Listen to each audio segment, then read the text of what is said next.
All right, so hopefully you're going to see me blissfully sitting within the Haleakala volcanic crater on the island of Maui. Is that what you see? Fabulous. Okay, great. So then we did this right. Okay, so this is Yin Yoga and the 5 elements. It's a master class. So for me, that means we're going to do, some educational deep dive into what makes Yin Yoga, as well as what are the 5 elements. And then we'll move into how do the 5 elements relate to you? What are your personal 5 elements? There's a quiz that goes along with that. And then, of course, we're going to have a Yin Yoga asana practice where we get to embody these elemental energies, right? So we'll go through all of that and the magic of that process in the talk today. And of course, if you have any questions, please feel free, unmute yourself and ask as we go along. If you're not comfortable using, the microphone, if you'd rather type your question in, also all good, okay? So I always like to situate deep teaching like this, kind of in time and space and a rationale. Like, why are we doing this? Why do we practice Yin Yoga? Why are we showing up for a master class to understand this practice? And I have a macrocosm, which is like the larger, bigger universal reason we do it, and then a specific microcosm reason. So Yin Yoga, is a relational model between us, right, and the cosmic energies of all creation. And we can intentionally experience these cosmic energies via practices of going deep within and releasing, right? We do these practices because we want to harmonize our experiences, right? We want our inner and outer worlds to feel, to use a yoga word, aligned, correct? We want to cultivate a richer awareness of self, inner self, outer self, part of the self that's connected to the universe, and build a vital, friendly, loving relationship with our inner and outer bodies. So even here on the macrocosm of why Yin Yoga and being meditators as on the Mind Oasis platform and in the community, you can see how Yin already, right, going within, releasing, letting go, how this can be super complementary to your meditation practice. So in the microcosm, I am super convinced that my Yin practice healed my kidneys, damaged after having years of moderately severe endometriosis. And so that happened from being super dehydrated, from getting sick very often, monthly, as I was having my period. I dehydrated my kidneys from how sick I was getting, and then they were damaged. And I could not eat certain foods without getting, swollen kidneys because they were irritated. They didn't have enough oomph, right, to process certain foods, certain elements and nutrients. But I discovered one day, after not being able to eat bananas for, I want to say 8 years because of the potassium. If I ate a banana, the potassium just wrecked my kidneys. So I just couldn't have it. Not banana bread. It was very sad to let go of banana bread, but nothing, not a plantain chip, couldn't do it. And I was practicing yoga a lot, of course, a lot of yin. And I accidentally had a smoothie with a banana in it one day. And I basically ran home waiting for like the impending doom, right, that was going to come, and nothing happened. I had no swollen kidneys. Sometimes I would get kidney infections if I, had too many things that I couldn't process, and I was blown away. So I did nothing for the Western medical science to help the injury to my kidneys. I did use Western medical science to help my endometriosis, right? So that was a very necessary part of this healing journey, but it really was this dedication to a practice that made an area, a deficiency, a dysfunction meet that level of healthiness, that homeostasis, right?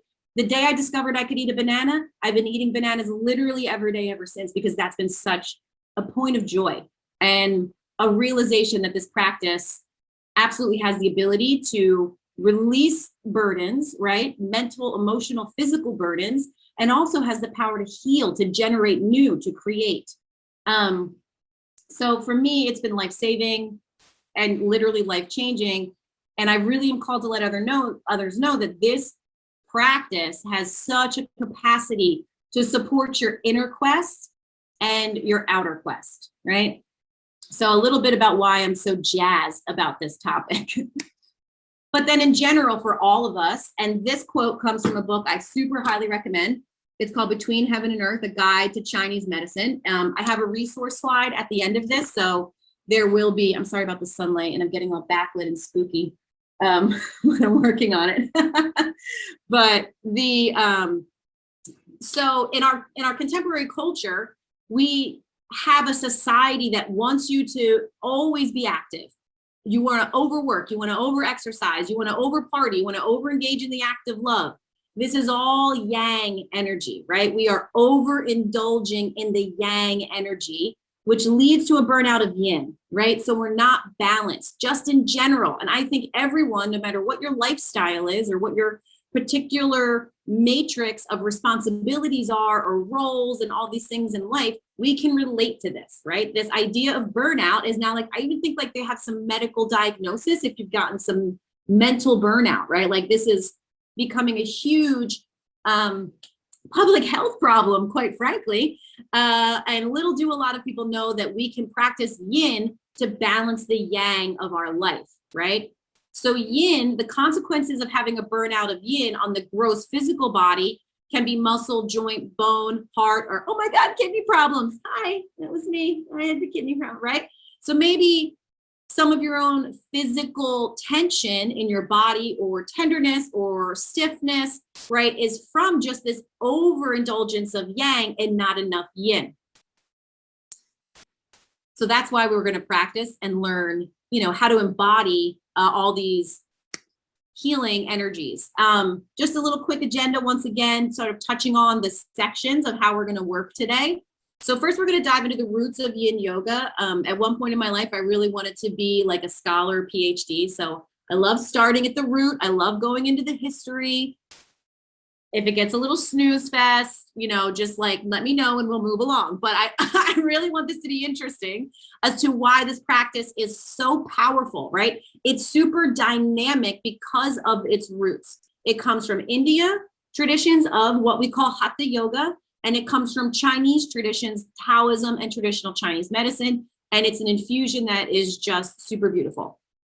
So then we're going to dive into the wisdom, right? What is that practicum of the yin yoga and the 5 element theory? How do they work together to bring us all of these wonderful benefits? Then we'll go over the 5 element quiz results. How do you work with the quiz results as you get them? A little bit of Q&A.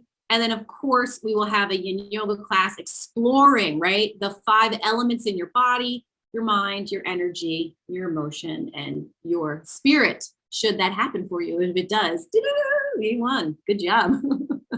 Okay, so let's start right at the root. This practice of yin yoga was introduced in the 1970s by a martial art champion by the name of Paulie Fink.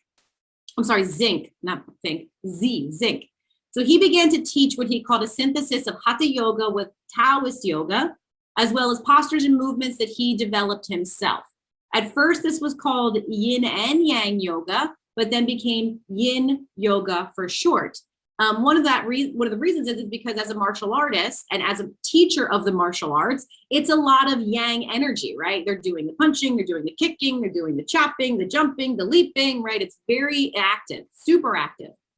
So he wanted a balance. As a Taoist, he believes in yin and yang, which we will dive into a little bit, right? If there's too much yang or yang, then he, by his own philosophy, by his own practice, then he wants to bring in more yin, right? For the purpose of balancing their experience as martial artists.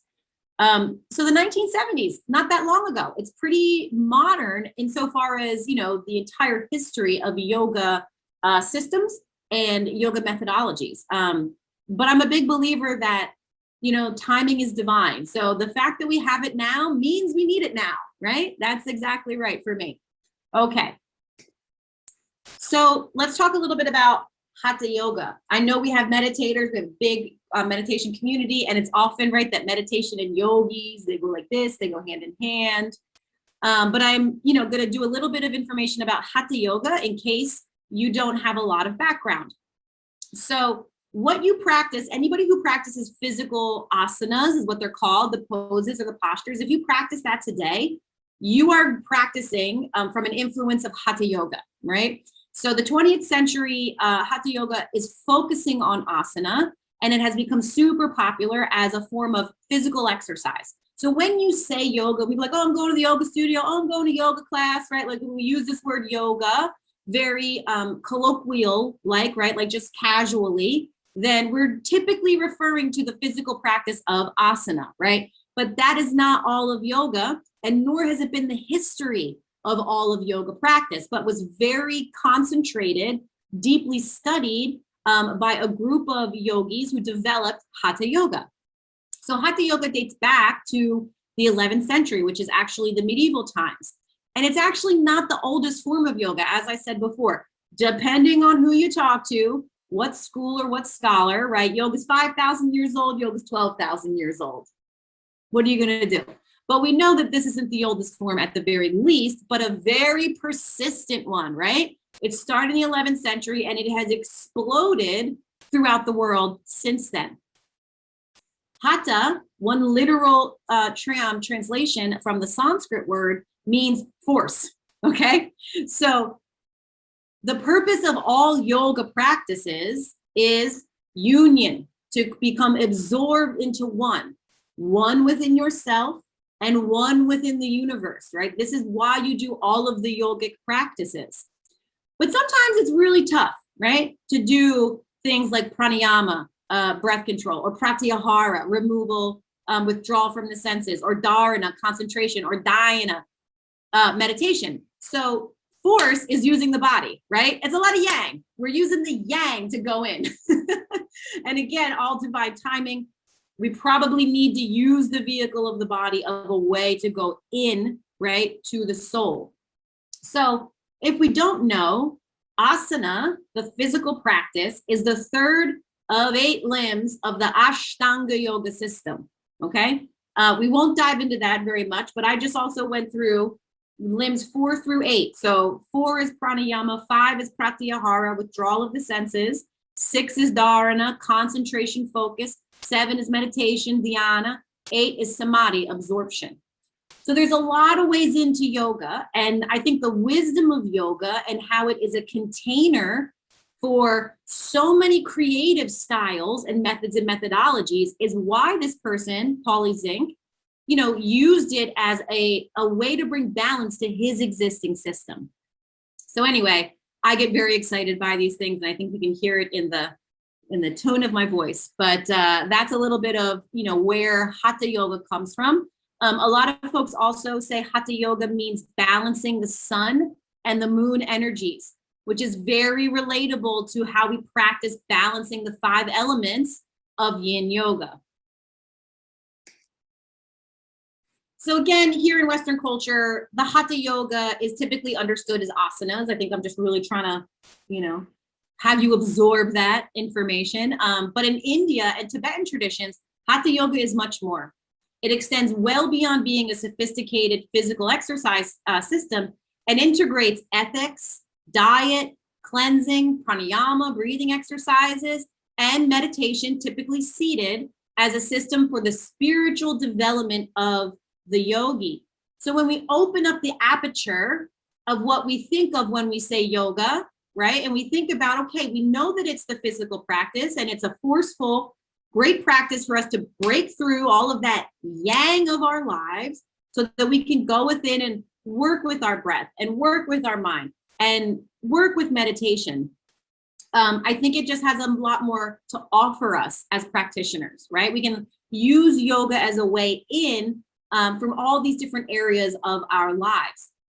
And I think that when we blend these methods, right, we're blending Hatha Yoga with Taoism and traditional Chinese medicine, it is important to maintain the tradition of the root of why they came together, right? So if we don't practice yoga, Yin Yoga, with an understanding of Hatha Yoga and what it has to give us, we're missing out, right? Intention is everything. So I really believe strongly in a balance of knowing your roots, if you will. Okay, well, I got a chat and the banana story. Thank you, Karun. I'm glad you like my banana story. I do too. It means a lot to me. Okay. Oh, there we go. Too far. Okay.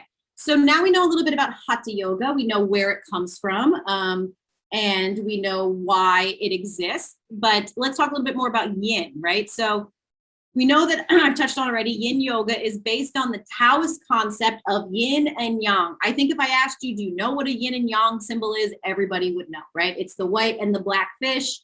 Look like they're just in that beautiful spoon embrace, hugging each other. And we have a little bit of, black in the white and a little bit of white in the black. And that is a visual metaphor for the opposite and complementary principles in nature, right? We know that not all good and light things are only good and light. And we know that all shadow and dark things are only shadow and dark. They have a complementary, integrative, yet opposite nature. So this is important. Yin can be described, right? The quality of yin, the quality of the energy can be described as stable, immobile, right? Not moving, feminine, passive, cold, and downward moving, like a descent. Yang is understood to be changing, mobile, masculine, active, hot, and upward moving, right? So you can think about now, just stop for a moment and relate those two qualities, those categories of energy to what we established already in the beginning, that life in general is too yang, right? We have too much of it in our life. So is too much of your life mobile, active, hot, upward moving, and do you do not enough slowing down, being passive, stabilizing, right? Just think about in your own life. How does that work? I often think about this when I'm brushing my teeth. I'm brushing my teeth and I'm like in the mirror, like, oh, I'm brushing my teeth. And I'm like, why? Why am I doing that? Why do I have yang and I'm brushing my teeth? Like, girl, give yourself a break. Relax the facial muscles, take your time, brush your teeth, right? Like, it doesn't need to be so much of our experience, but we're programmed that we got to I need to save 15 seconds when I brush my teeth, or I gotta make coffee because I go blah, blah, blah, all these things, right? And listen, it is life, and it does ask us for that. And we need to show up for life, right? It's not saying that this excuses us from our very young life. It means we now have the awareness, we have the knowledge that we have to bring the yin, right? It's an intentional practice to bring the yin. Okay. So I already mentioned that some people, I love this girl. I love that we're vibing so hard. This is making me so happy. So I already touched on that in Hatha Yoga, right? The system of yoga that focuses on the physical deeply, but does not leave out our other limbs, let's be clear, is also referred to as balancing the sun and the moon energy. So both Indian and the Chinese traditions consider the sun yang and the moon yin, right? So the sun is masculine energy and the moon is feminine energy. And I think some people have definitely heard that before in other kinds of, healing energy schools of thought. Same here, right? Same. Sama, stitihi, sama, same. Stitihi, fixed, firm. I'm always trying to learn my Sanskrit, so apologies that I'm going to do that throughout the class. Okay. So in the body, then, the stiff connective tissues. I have knee pain. I can't extend my elbow joint all the way. Oh, my neck is short and tight, right? So all of that is your stiff connective tissues for the most part. It will touch muscles, of course, but the tendons, the ligaments, the fascia, those are considered yin. And we're going to come back to that because when we hold poses for a longer time, which we do in yin practice, those are the areas of the body we're really trying to penetrate, right? Go deeper than the muscles. We're going into that tissue and into the joints, the bone themselves. While the muscles, right, the bigger muscles that do a lot of work, they're very pliable and mobile, they pump a lot of blood, that's the yang in the body. So more passive asanas in yoga are considered yin, where the more active dynamic asanas are described as yang. If you are a vinyasa flow practitioner, you are yang, yang, yang, yang, yang, right? All the time. If you're an Ashtanga yoga practitioner, same. But when you bring in a restorative practice, let's say, that is a version of balancing, right, your flow, your yang with some yin, okay? And just so you know, these little things down here, these are the Wikipedia pages that you can link to for where I'm pulling this information from. So I'm trying to be very clear about where I get the teachings, right? We're all just vessels flowing it through each other, but you can go on your own and do even more investigation if any of this is really resonating with you, right? Pulling a thread with you. So those are Wikipedia links. If you want to click through the PDF moving forward. Okay. There we go. So listen, this is the possibly snooze fest part. So I'm going to try and like make it so exciting because these intersections, if you will, these crossroads that make yin yoga what it is. It's the fabric of yin yoga, right? The threads. So we talked about hatha yoga, and yin yoga then takes the hatha yoga wisdom and it incorporates principles of traditional Chinese medicine, where asanas are held for longer periods of time. So you see here, it says for beginners, you start from 45 seconds to 2 minutes. And for more advanced practitioners, you're going to stay for 5 minutes or more. Okay. So today we're going to move within trying to be a couple minutes in a pose. And what I'm going to encourage you to do is stay. If the mind wants to get out of the pose, I'm going to challenge you to ask your mind, what is the quality of my mental energy right now before you get out of the pose?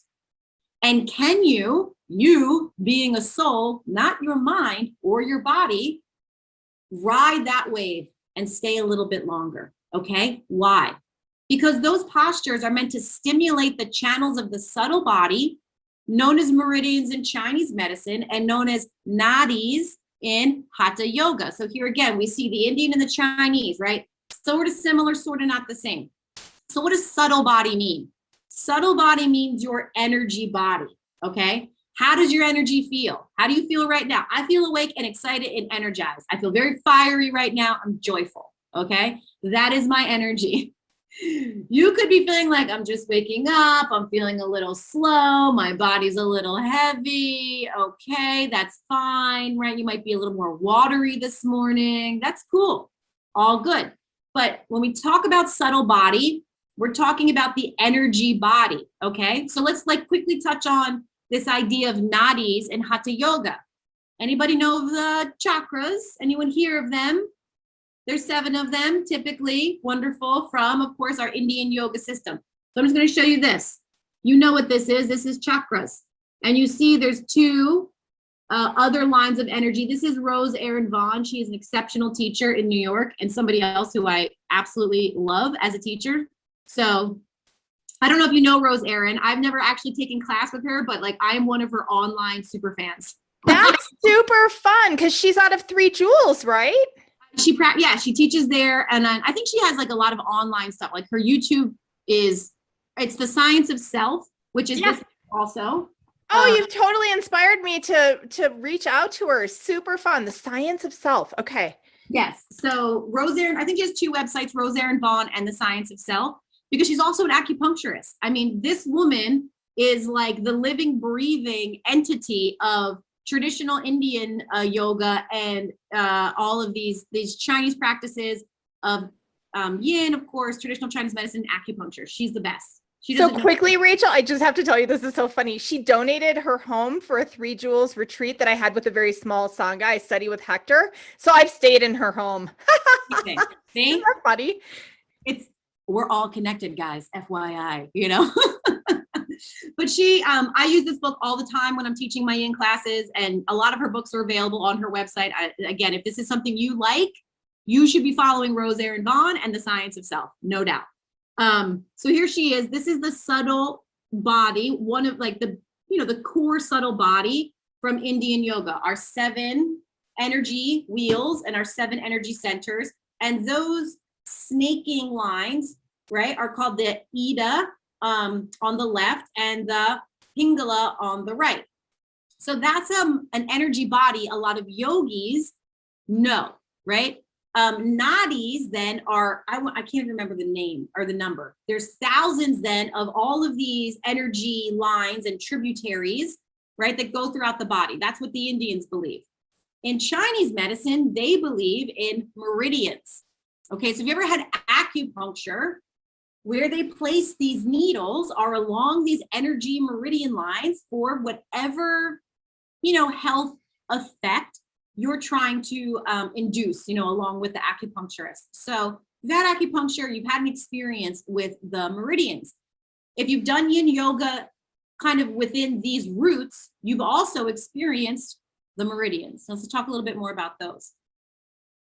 So traditional Chinese medicine, TCM for short, so when you see it throughout this, is a practice that includes various forms of holistic medicine, right? Herbal medicine, acupuncture, cupping, gua sha, massage, bone setting, qigong, dietary therapy. Similar to what we saw with what? Hatha yoga, right? A holistic system for having the healthiest, most aligned experience inside and out that you can find. So one of the basic tenets of traditional Chinese medicine is that the body's vital energy, called qi, this word qi, vital energy. What's the word in yoga? Prana, right? Maybe you've heard that word before. Qi and prana, vital life energy, okay? It circulates throughout channels called meridians, and these channels have branches that connect to bodily organs and functions, right? So I do believe my yin yoga practice penetrated me all the way into my kidneys because I was meditating on those particular energies as I was practicing. So again, let's see how all these threads come together. Okay, so lastly, these 5 elements. So you see here, it's called 5 phases. I just put elements in parentheses, but outside of traditional Chinese medicine, this can also be referred to the 5 phases, which is a concept, right? It's a concept that many Chinese fields use to explain a wide variety of phenomena, from the cosmic cycles to the interaction of your organs, to political regimes, to the properties of medicinal drugs, on and on and on and on, right? So it's a system used for describing interactions and relationships between phenomena. Those 5 elements are fire, water, wood, metal, and gold. Okay? So once again, these are our roots of yoga. Hatha yoga, coming from India, also has a subtle body, right? But we're just not working with the Indian subtle body. We're using the asanas, the poses, the postures, and we're using the entire system, the wisdom of yoga, to take us deeper within. That is the root of Hatha yoga, okay? Traditional Chinese medicine and Taoism give us yin and yang, right? The idea that there's active energy, overactive energy, and underactive energy, and we need to balance that. And traditional Chinese medicine says we can do that practicing moving energy along these meridians from the outside all the way into our organs. And what is that energy that we can work with? Our own qi, of course, lives within us, but our own qi is a phenomena, right? Our own qi takes on the qualities of these 5 elements: fire, water, wood, metal, or gold. So it's within us, we work with those elements. And this is the bonus. This is the part about yin that continues to blow my mind. When you work with your own inner elements, you start to feel the support of those outer elements, the greater earth energy, the greater water energy, the greater fire energy, so on and so forth, right? Yoga, union, absorption into the one, absorption into the all. I mean, this is beautiful. It's basically poetry as far as I'm concerned. Okay. Great. Thank you, Karuna, for answering that question from Maryland. Okay. So that's the roots of yoga. If you're with us live, again, feel free to ask any questions. Hopefully we learned a little something. The history of yoga is delicious. And if it's ever something you want to get into, just do it. Okay. Just start Googling and go crazy. But that is our little history portion of today. Again, I hope it wasn't a snooze fest, but let's get into the practicum, right? How do we work with these things and embody them? Now, I am saying here boldly, a lot of this section comes from this book, Between Heaven and Earth, A Guide to Chinese Medicine. You see, look, I mean, I can't tell you how much I use this book, okay? So again, if you really are interested in learning about these things, and also the back half is all about acupuncture and herbal medicines for ailments. It's amazing. So anyway, thank you, Beanfield and Korngold, for writing this book that has changed my life. Okay. So let's start at the beginning. Yin and yang. If yang is the inhale, yin is the exhale. Okay, that's one way to really tap into this relationship of energy. There is no inhale without the exhale. There is no exhale without the inhale. One is active and dynamic and pulling chi, pulling prana deeply within the body. And one is letting go that which we no longer need. And on the way out, guess what goes with it? Toxins, right? Elements that are no longer serving us, but maybe poisoning us. So if today the 5 elements are interesting to you, but you have a really difficult time maybe tapping into that and embody that, if all you do is embody yin, you've done it. You've done it. A+ on the course, well done, 5 gold stars, okay? Start at yin, and then the 5 elements take you deeper, essentially, right? But this is where we're gonna start today.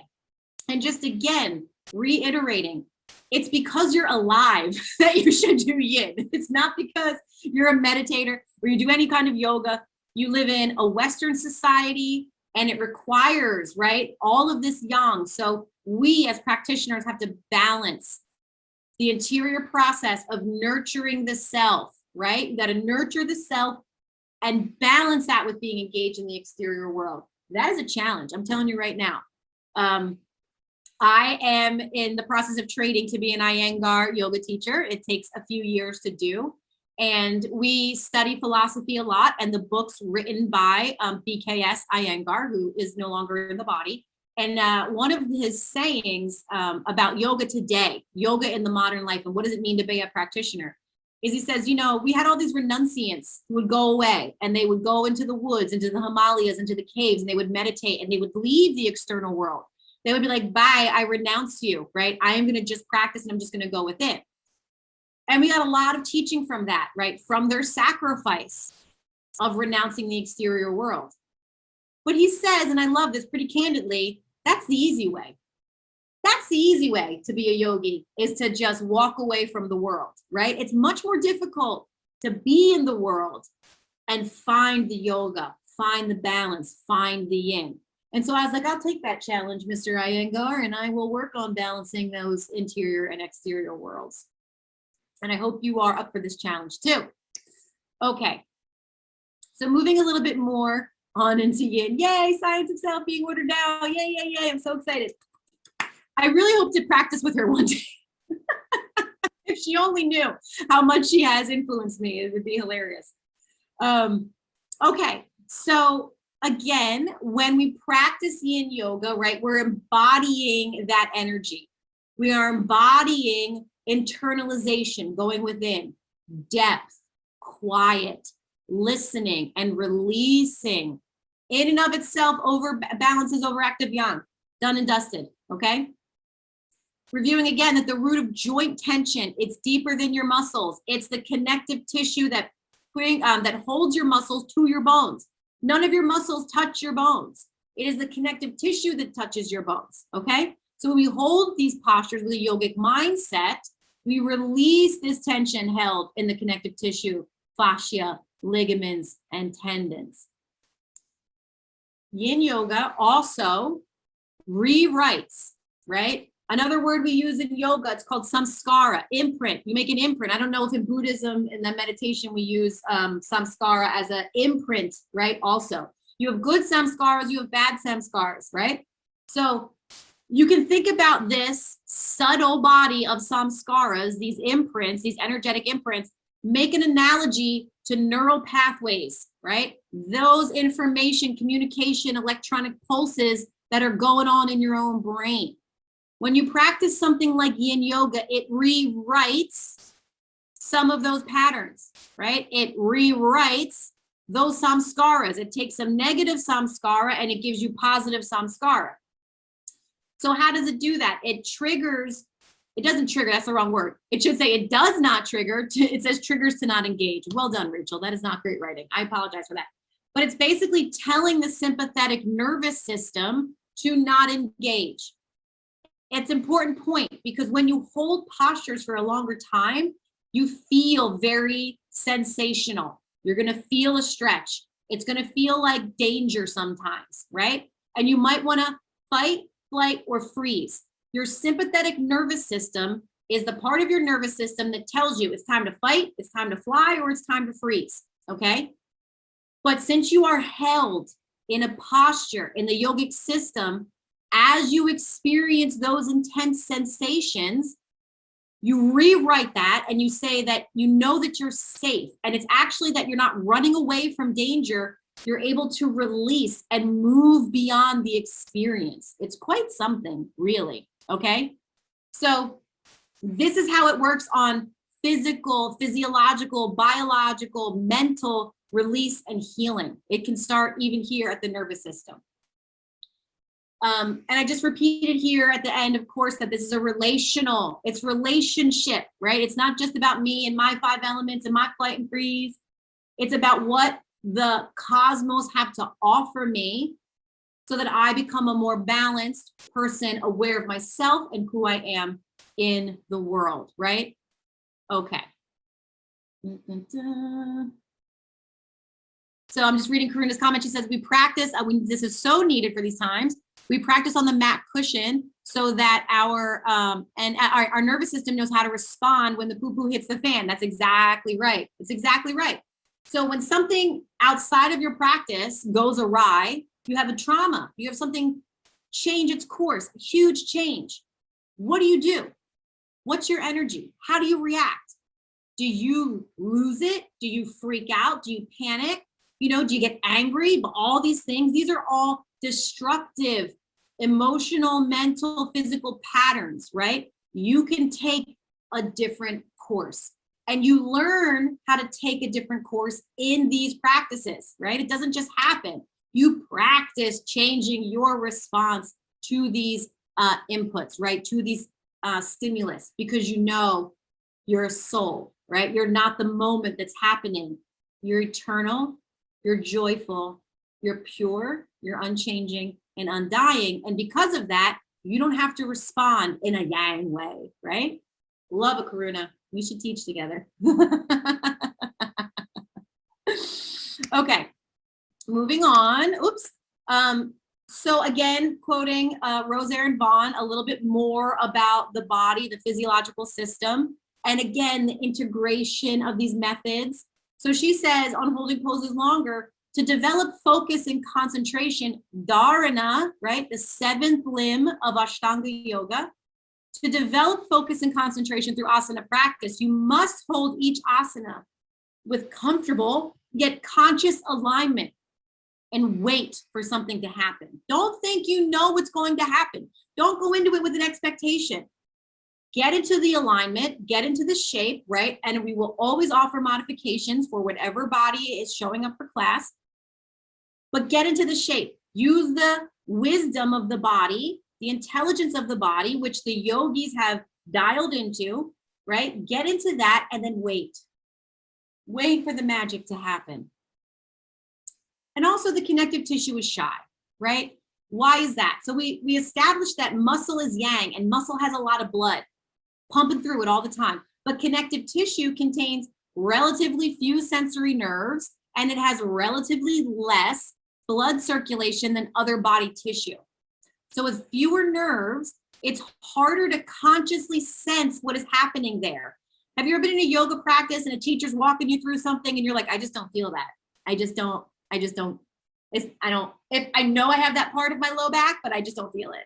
This is not coming to me. Okay. That's pretty common because you can't sense what's happening there because we don't have as many communication lines, right? Going to those deep, deep connective tissues. And so with less blood, it's slower to change and it's slower to heal. It's very yin, okay? But with effort, knowledge, discipline, and patience, we can learn to sense and work with that system. I think she just, so eloquently and easily pulls this stuff together and makes it really relatable and understandable for what's happening in my body when I'm going through these practices. Okay, this comes from a book. I don't have to show you the front of it right in front of me, unfortunately, but it's another, I would just say, Bible that yogis and practitioners or teachers might want to have. It's called The Body Keeps the Score. And it's written by a medical doctor who has worked with, chronic mental illness patients for many, many years, starting, I want to say he started during the Vietnam War, perhaps. So this is a very seasoned veteran doctor. And he talks about how what the body keeps the score means is that what happens to you in your life, external, internal, leaves a physical imprint in your body, in your physiology, okay? And when you embody healing, if you have had a trauma and you go with intention and awareness and say, I'm going to heal that trauma, right? I'm going to do X, Y, and Z things. I'm coming for that trauma. You not only heal it, in your emotional body, in your mental body, but you heal it in your physical body, okay? It's a very important idea that Western medicine has only recently come to accept. Your inner world and your outer world, referencing your body, are one, right? How you feel on the inside affects what's happening in your entire organism.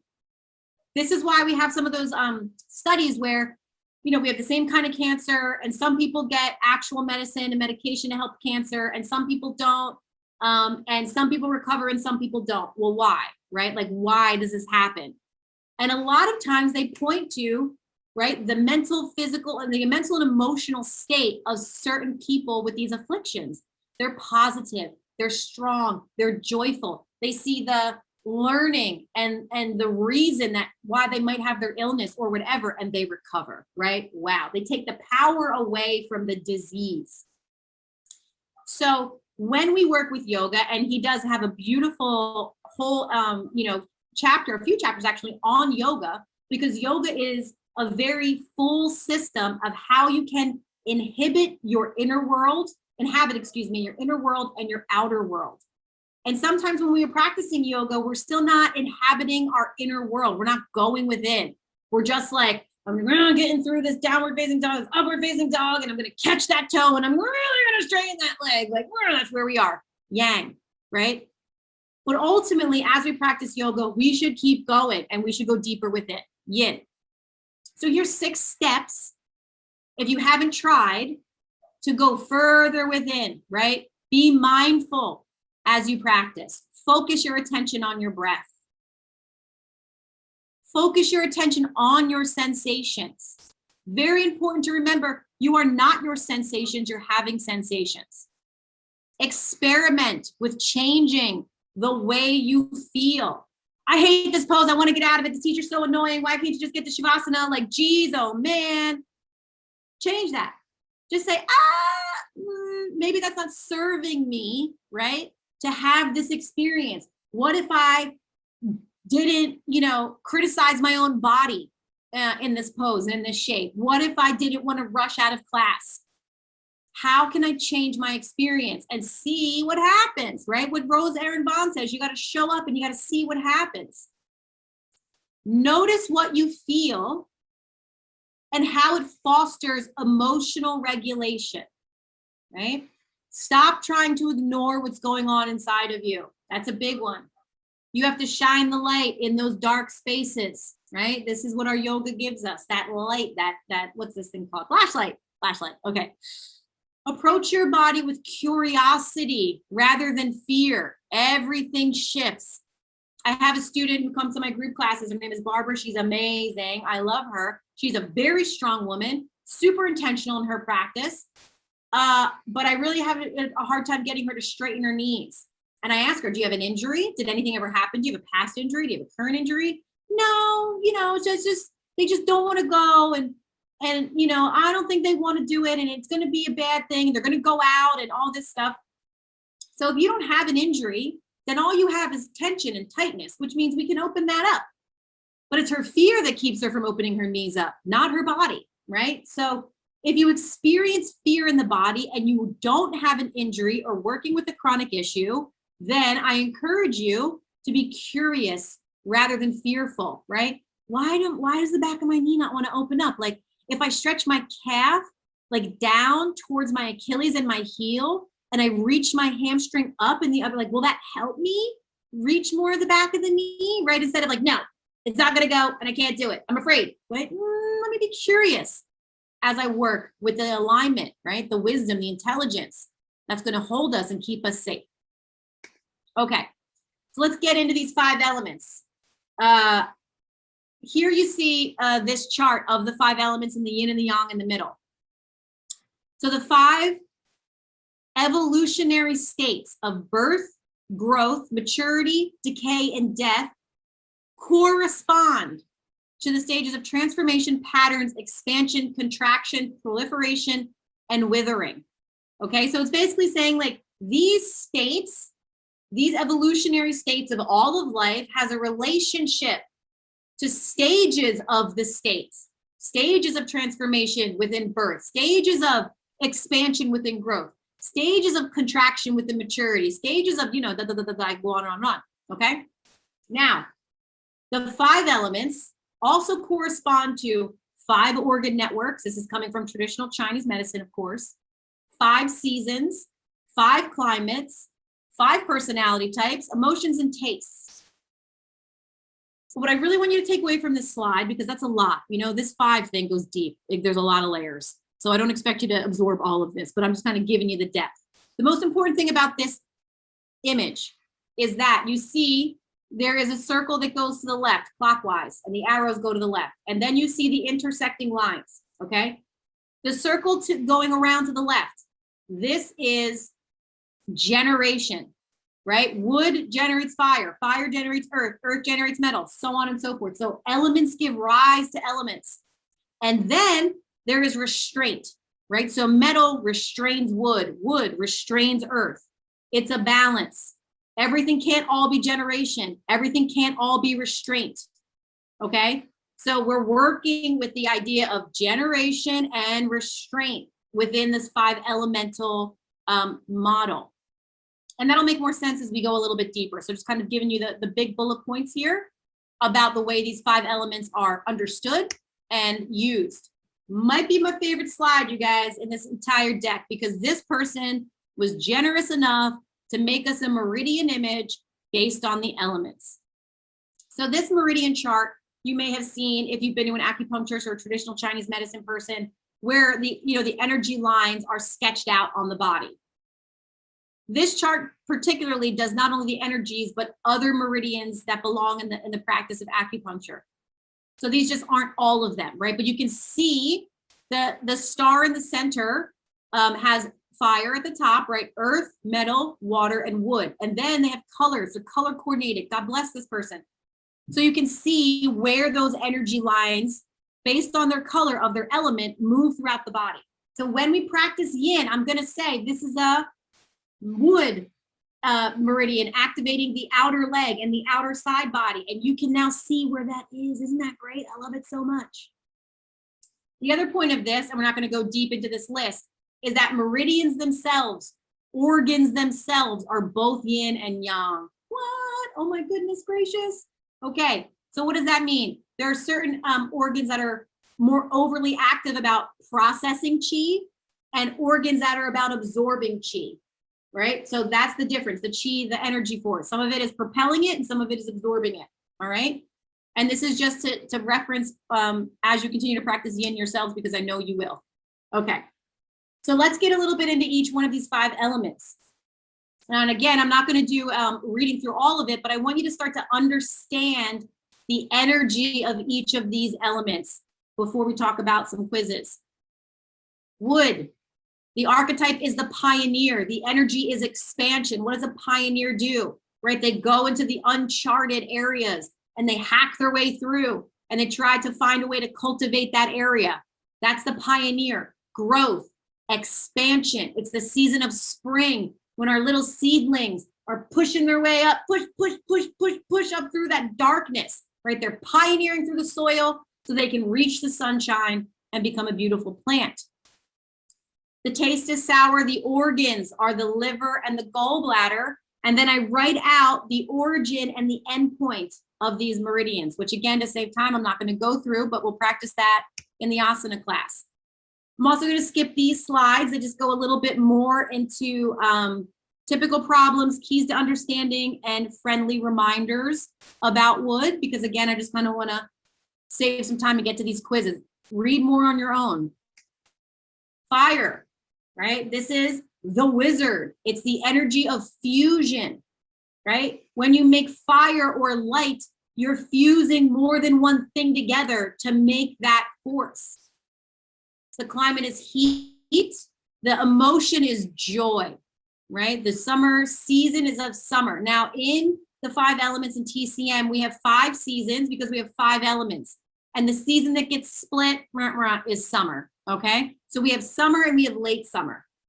So summer, the organs of summer for the energy of the wizard and fusion are the heart, right? And the small intestine. A little bit more about fires. Okay, oh no, my earth didn't show up. That should say earth very nicely in the background. I apologize that it didn't show up, but this is earth. Earth is the peacemaker, right? And the energy of earth is unity and moderation, balance. It is late summer, which is what we're in right now. So we're in earth right now. We're about to have fall come in on the equinox. The emotion though is worry, right? Rumination. The organs are the spleen and the stomach. Yes, splitting summer makes so much sense to you. Well, that's good. That's cool that it makes sense to you. I know that some people, it's like, I don't know. I'm not willing to let so much of joy go and give it to worry. So when we say something like the emotion of worry, remember we're talking about releasing, right? The yin practice is releasing. So when we come through some earth energy and some earth asana, you're encouraged to let go of a doubt, let go of a worry, right? It doesn't mean that you're going to be worrying all the time. It means that you have now put yourself in a safe place within a practice on a platform where you can let go that which no longer serves you, right? Okay, so that's earth, some keys to understanding earth here. And now, oh, metal too. Oh, it's so tiny. I see what happened. Oh, formatting, so sad. Okay, this is metal.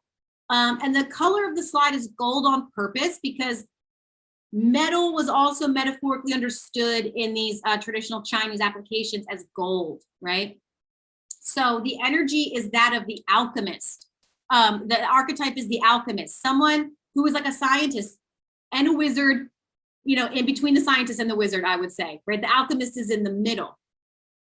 And the energy is contraction. So think about how the earth compresses down, down, down. And the pressure is what makes the metal ores, right, that run through our earth. It's that contraction energy. But from contraction, what do we get? We get like the essence of something, right? Like when you get, what are they? The essential oils. You are squeezing and compressing things like, you know, your lavender, your tea tree, and you're getting just the essence of it out. So there's a lot of power and potency in contraction. The season is fall, and the emotion you want to let go of is sorrow and grief. The organs are the lungs and the large intestine. And lastly, here it is, water. I don't know why I shut up on this one. Water. So the archetype is the philosopher, the person who spends a lot of time thinking about life, deep within, an introvert who's isolated, right? And that energy is consolidation. So when in the wintertime, our animal friends, they consolidate food, right?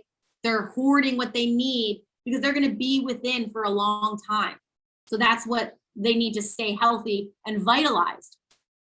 This is winter time, right? Water is the yin-ness of all the yin. Fire is the yang. They're opposites. Makes sense. The taste is salty and the organs are kidney and bladder. And the emotion you want to let go of is fear. There are some that say there's only 2 emotions, fear and love.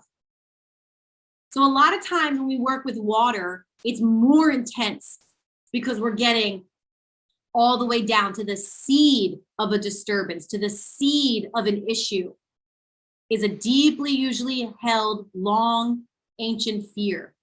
And letting go of that feels scary because then we feel like we're almost actually letting go of a part of who we are because it's been with us for so long. And we have this odd attachment to it, right? So anyway, that can be intense when we work with the water meridians of the kidney and the bladder. Okay, so that was in a profile of the 5 elements, if you will. There's so much information about all these elements. I'm going to keep coming back to those energies as we practice to just make these some scars, these imprints of what they are. Don't try to absorb everything and know what it is right now.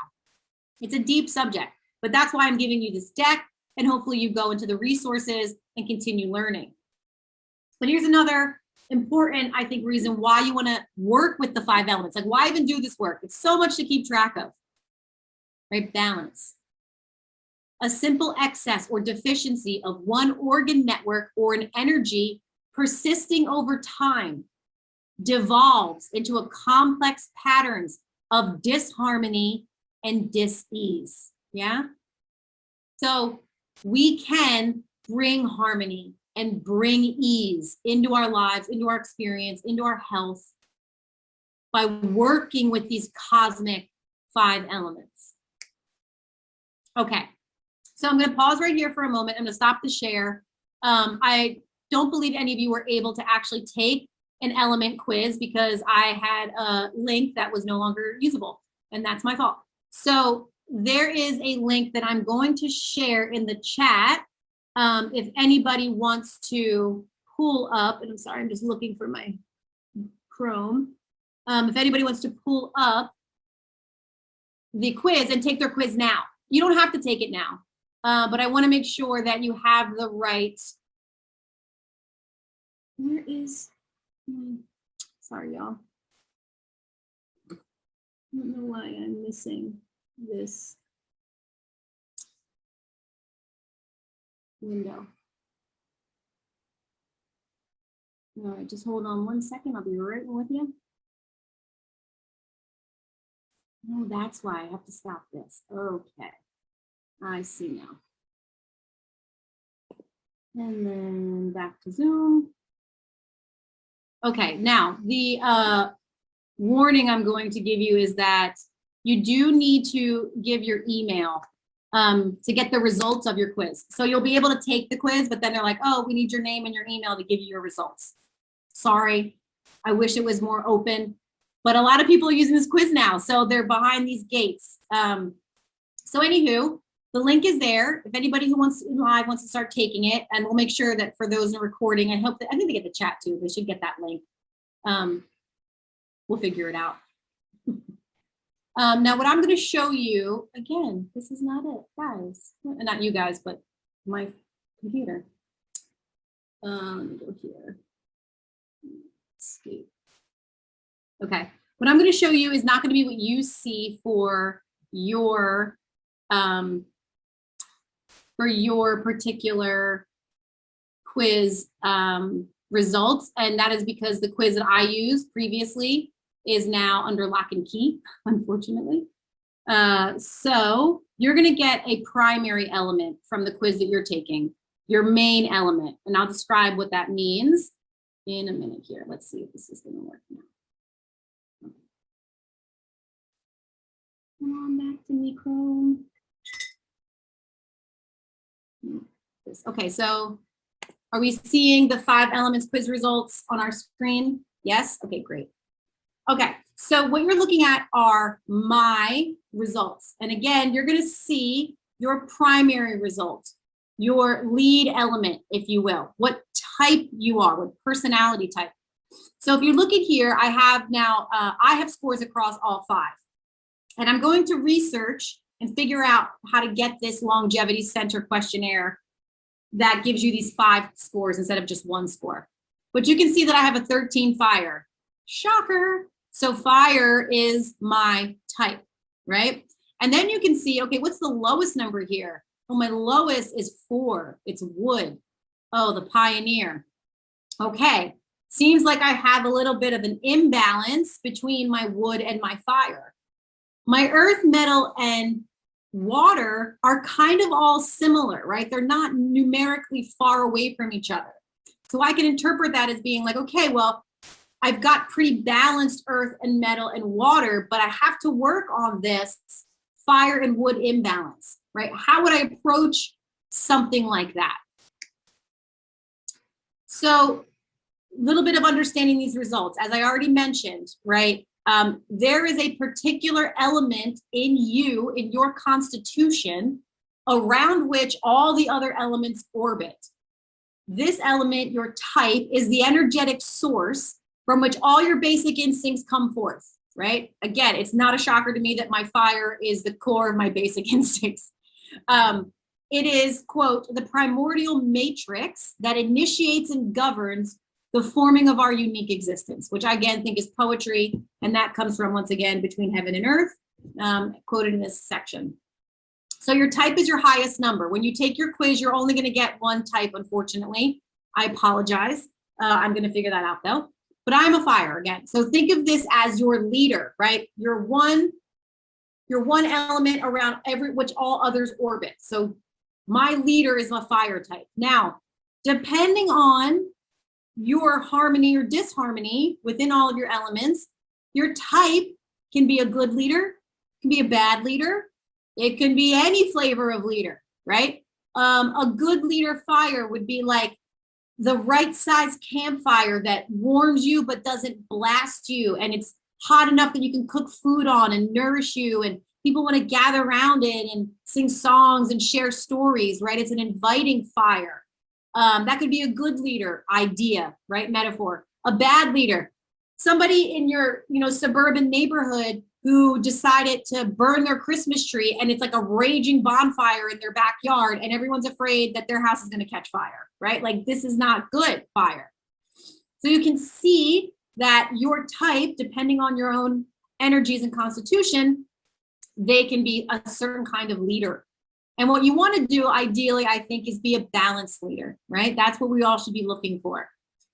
And number 3, so disturbances, right, are likely to show up in our restrained relationships with other elements. Remember that image of the generation, right? The clockwise.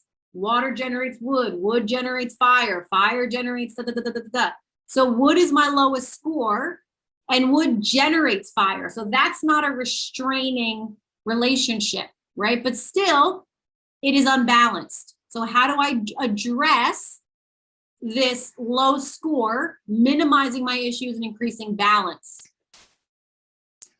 So I'm a person who practices. I know what generation and restrictions are between the 5 phases, the 5 elements, and it assists me in my holistic understanding of my entire makeup. I have that knowledge. Now I can work with it. So my high fire is burning too much wood. Wood generates fire. I'm burning through my stack. I got no more logs. I'm just like, zoom, zoom, zoom, sucking them up, right? The rapid expansion of pioneer or wood, right? Becoming a pioneer in my own life, forging my own path, that energy that I have to expand into, it's burning out too quickly because of my heaping anxiety. That's the fire, right? Anxiety is fire. It reduces the spirit of the pioneer to ash. I have less energy to go forth and pioneer what I want to do in my life. What does that actually mean? Boots on the ground reality, right? I have a 15-year marketing career. I've had a great career, and all I want to do is teach and be a spiritual practitioner. And I'm trying to shift my life away from that type of work and career fully into a spiritual path. It is a pioneering effort, right? Especially at a certain age. And I get very nervous that I might be doing the wrong thing, and how am I going to pay my bills? And Karuna knows that I've just bought a property that's a home renovation, and that's going to take a lot of money. And, am I making all the right choices at the right time? And now my little campfire is burning out of control and all my wood is gone. But I need that wood to go forward into my life. So what do? I'm going to cool off with water, right? And I'm going to bring fire and wood into better balance, right? Water generates wood. So By increasing my water, I can address that imbalance from both ends. How do I increase water? What do I intentionally do? What are my energies? I teach yin yoga. I made peace, or try to, with the season of winter, right? If you live in a place where you have the 4 seasons or a lot of winter, it can be a drag, right? But you have to also say, well, that energy is affecting me. And maybe I want winter time to be a nice time. I know that the world needs to cool off. How do I embrace that, right? I take really long showers. My partner is like, we need the 50-gallon hot water heater for you in your 45-minute showers. And I'm like, not true. We'll get a 40-gallon hot water heater. Okay. But that's how much I love my hot showers.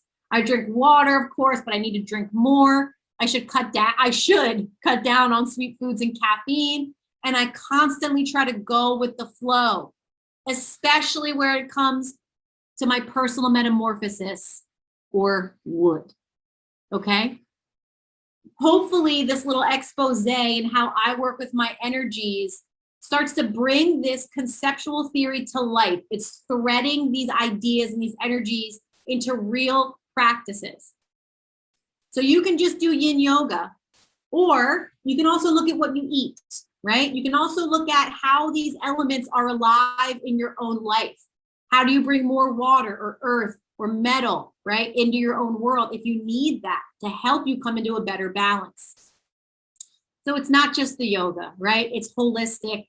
It's all of our phenomena and how we can relate and connect and balance these energies in ourselves and outside of ourselves. So that's really the full talk. These are the resources that I used here. The Wikipedia links noted, of course, are on the individual slides. And I would, again, encourage you all to continue digging into this ancient, rich field of self-understanding, discovery, and healing that has been given to us by, all of the divinity that is. So I'm going to escape now from this screen share. And if anybody did finish the quiz, does anybody want to share their element? I would, because I don't know what, no, I said I would like to share because I can't remember, and I'm working from an iPad, so I can't, I'm somewhat limited. What are the balancing ones? Surprisingly, I came up as metal first and water second. Okay, so metal is our alchemist, somebody who works with the metaphysical world, right? The physical world and the not physical world to bring things together and create something beautiful, right? Like gold. So is that something that resonates with you in terms of the archetype? Yes. Yes, okay. And alchemists also, they care about precision. They care about orderliness. Everything being so meticulous, because that's how you refine, right? How do you take raw gold ore and refine it into a beautiful piece of jewelry? You have to go through all these meticulous steps and processes, right, to make that happen. Does that feel like part of your personality?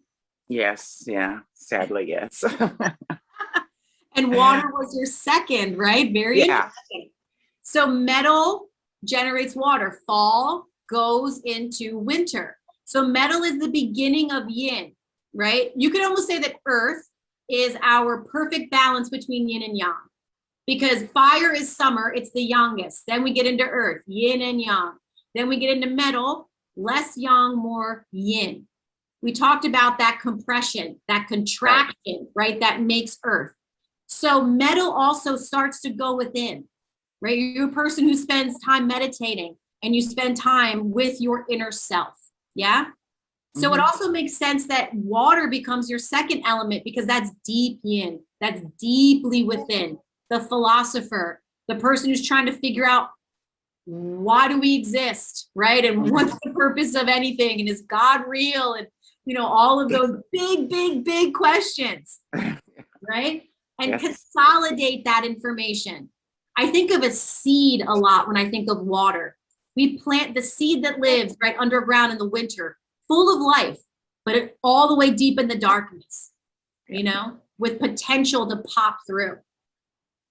So to me, what you've shared, that it makes a lot of sense. And it sounds like it's resonating with you also. Oh, yes, very much so. Okay. Yeah, yeah. So then we can say, let's ask some questions about the other three elements since we don't have a score. How would you feel, how would you rate your experience with wood, with pioneering, with expanding, going into the unknown with vigor? How do you feel about that part of your life? With earth and expanding, I feel very comfortable. Actually, I thought I was kind of a wood earth kind of person, although I identify very much with the yin of softer, slower. I mean, I'm an old lady and I'm just moving slower in life. I don't have to go to work. I live solitary. So yeah, but I'm not vigor. I don't vigor. Have. No, no, I don't. I'm kind of a lazy sloth. So the vigor kind of evaporated at 70. So it evaporated at 70, and that's fine. It had a nice life. We don't have to worry about that. You know what I mean? So again, I'm still learning. I'm just not pushing to learn. That is perfect. That is perfect. We talked about, right, that wood is that plant bursting through, pushing through that soil to get up into spring. And it's okay. You can say, listen, I'm fine hanging out down here. You know, right? It's okay. That's totally fine. I love that, Marilyn. That's so wonderful.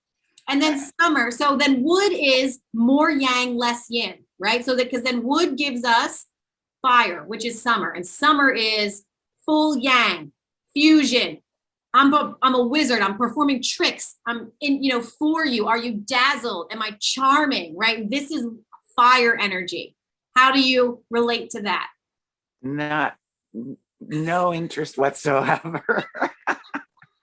I mean, I still want to give forth a nice appearance, but I don't go to charming. You know, I just go to charming. I just go to take your hair out of a ponytail. You know, or something like that. Because you're metal and you don't have time for that. There's other. Don't care. Right? Okay. And then we have earth, the peacemaker, right? The moderator, the person who wants to unify, nourish, take care of others, right? But that might bring us some worry. We worry about the people we love. Are you eating enough? Are you sleeping enough? Did you drink your water? Right? This is earth. So how would you relate to this? Oh, that's where I thought I would end up, was because I have that hangover of mothering 3 boys who are now in their 50s, you know, and I still worry. I still want to be involved. They say you're trying to control us. And I go, yep, I guess I am. So I have to calm that down, let it go, you know, compress it, turn it into gold. Let's use the word release, right? Yeah. We're going to release. So I love that. So when we get to earth and the yin, you might want to have your focus on, you know, I want to release some of that, you know, worrying and overindulging. Like, I'm going to let that go, you know? Mm-hmm. Great. Thank you for sharing, Marilyn. I love your elements. Oh, this is so exciting. Thank you. Okay. Beth, I see that you said this was challenging the quiz. Your ingrained tendency versus your current state. It gives you different answers. That is a very common experience, right? Like, you know where you've been, you know who you are, but you also know what you're working on and who you're going towards. So it's not going to give us the fullest picture necessarily. You can also think about it as directional, right? Like, it doesn't need to necessarily be identity, but directional. Does that help at all? A little bit, thanks. Good. Okay, was there anything else you'd want to share? And Karuna, thank you for your response also in the chat. Nope, not right now. Okay. Anybody else want to share anything about their element results? Yeah, I was going to share. So I got, I went through it very fast and got fire as my first element and earth as my second. Okay. And I was curious because the fire, they were like, here are the personalities that come with fire. And it was like Jim Carrey and Ellen DeGeneres. And I'm thinking, yeah, that really doesn't capture me at all. I'm pretty extroverted, but I'm not a big personality, right? You're not a performer necessarily, right? Mhm. Like, you don't need to be performative for others. Right. I'm actually pretty, I consider myself pretty, type B, pretty low key in many respects. But you did say you're an extrovert. I am an extrovert. You like to socialize. And I draw energy from other people. Mhm. right. Yes. And are you, a joyful state? Would you say, and can be either any question or any answer is fine. When we talk about emotions, right, it's about releasing. And so with fire, it's like people who can be like, too joyful, someone who gets a little too overexcited, a little too over animated, and maybe they need to pull back a little bit. That's not really me. Okay. Okay. So maybe it's picking up on that extrovert, that socializing element, right? And that do you have a lot of energy? Do you think you're a high energy person? No, I'm pretty low energy. Interesting. I draw energy when I do draw energy from other people. I mean, for up to a point, and then I need to withdraw and kind of. Well, then you are balanced. Oh, that's what it is, because you already know when you have that outgoing experience, you need to balance it with an ingoing experience, right? Yeah. Well, that's wisdom right there. That's what that is. Maybe it's just age. Okay, you said Earth was second, right? And so Earth again is Marilyn related it to motherhood, and I make that relationship connection because I think of Mother Earth and all that she gives us to nurture our life, right? Everything we need is here on the planet. And the peacemaker, there's somebody that wants to, bring people together, and dissolve and dissipate conflict, really. And that worriness, does that resonate with you? Yes, very much. Very much. So you can maybe say, oh, I have this type that's fire earth, right? Like my type is fire earth. I have this extrovert, outgoing energy, but then I really want to pull back and make sure that I have enough in my storehouses because I want to take care of others, right? And I want to make sure everybody else is healthy and okay, and we're all in this great space together. Yeah. Mm-hmm. Okay. Yeah, I would put it more in the sort of the social work perspective more than maybe the mothering perspective. But yeah, taking care of a lot of people on a big scale, right? Amazing. Okay, and so we talked that metal is that alchemist, that person that has a lot of precision and orderliness, that dials down into something, that contracting idea to refine, right? Like get something very, very, very perfect. How do you relate to that?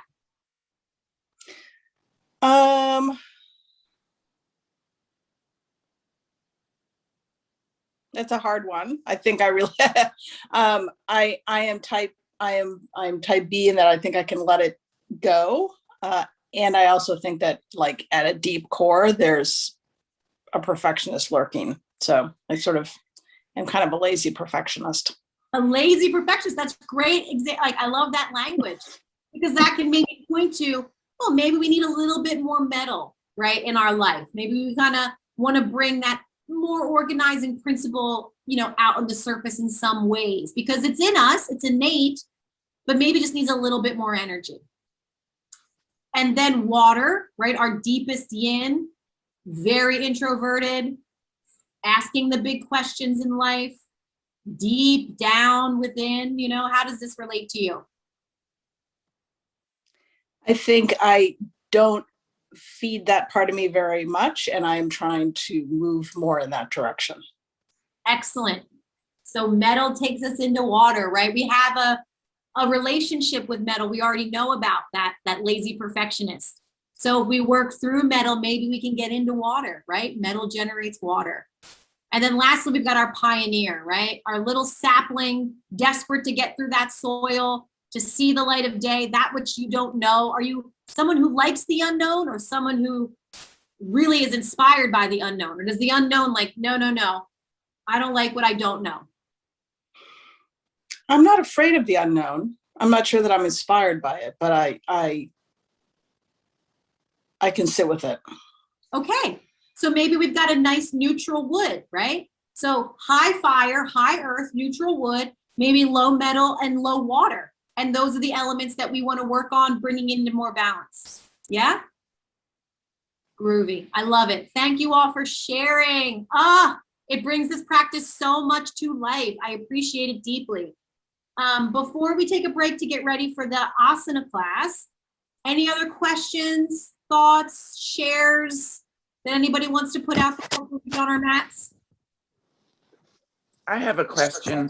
Mhm. Since I'm in that yin category of kind of metal watery kind of thing, should I then be balancing myself by introducing slowly more elements from fire and earth? It's a great question, Marilyn. Let's say this. What in your life feels like it could benefit from fire and earth? Is it something in your own body? Is it an energy? Is it a relationship, right? Contextualize how that energy can benefit or bring more balance into your own life. It doesn't mean that because you're yin that you need more yang, right? As you said, you've lived a life. You're a very wise person. You could probably be a very balanced person. But is there an area of your life that you want to bring more joy to? Right? Not be so precise. Yeah, I probably should loosen up more and be a little more productive, I guess would be a good word. You know, I'm very joyful and I'm excited about spring and I'm inquisitive and I'm curious, but I don't actually do it. You know, I mean, I plant and I grow. I don't know. I just feel that I should be doing more and thinking less. And I'm not sure that that's fire. Maybe that's more. Yes, it is. No, you just nailed it. Yes, Oh. nailed it, right? The thinking is the yin, the going down, the planning is the metal, right? The doing, the activating, that upward force, that's the yang, right? That is the fire. You answered your own question. Marilyn, I think we're going to teach this class next time, actually. Okay. Thanks. But is that helpful? Does that make sense? Yeah. How to work Yeah, I mean, yes, it means disrupting my peacefulness by having to actually be a little more aggressive, but I'm so introverted and shy but yes, it does. Yeah. Yes. And remember that this yin and yang is about balancing the internal and the external world because we live in both places, right? If we could take the easy way, according to BKS Iyengar, and hit the caves in the Himalayas and be alone forever, we might just do that. Yeah. Right? But life has its demands, and maybe we can't just do that. So let's bring as much balance as we can to that life we have to live on the outside as well as on the inside. Got it. That makes sense? We're householders. You're darn right, Karuna. We are householders. Yes, that is very true. We have to be in this world. Yeah. Awesome. Thank you, Marilyn. Thank you.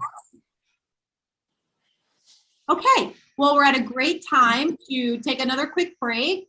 Let's take 5 minutes. Now you see I have my mat set up on the floor. Let's just talk quickly about the practice. If you have props, if you have 2 bricks, a strap, and 3 blankets, great. If you have a bolster, great. We will offer all kinds of things if you don't have props, but that is one thing. Those are things to gather if you have them. And then if you want me to look at your asana and give you some alignment or some adjustment virtually, just make sure I can see you like long ways on your mat, okay? If you want that. If you don't want that, totally fine, NBD. All right, so let's meet back here. It's 11:38. Let's take 7 minutes, another quick break. We'll come back at 11:45, well, or 10:45, wherever you guys are, or 9:45. I don't know, all these times. Okay, we'll take a quick break, and I will serenade you with some music in the meantime.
Everyone is, sorry, I'm stirring my face. Everyone is getting back to your mat. We are going to start in a seated position because I wanted to relate this to your meditation practice. When you sit, now you can meditate standing or seated, yes? And when you sit, if the body has discomfort in a seated position, it can take you out of your meditation, right? So one of the foundational reasons we practice yoga asana, all the different shapes, is so that you can sit for meditation, all right? So before we do any asana, we're gonna sit down and we're gonna check in with how does our body feel in a seated position for meditation. So I have a Mexican blanket here. Now this is sort of the base fold. I'm gonna take this base rectangle and I'm gonna fold it right to left. And now I'm making my little meditation seat, okay? You may have a mat or a cushion that you like for meditation. But we're gonna sit to get started in cross legs pose, swastikasana.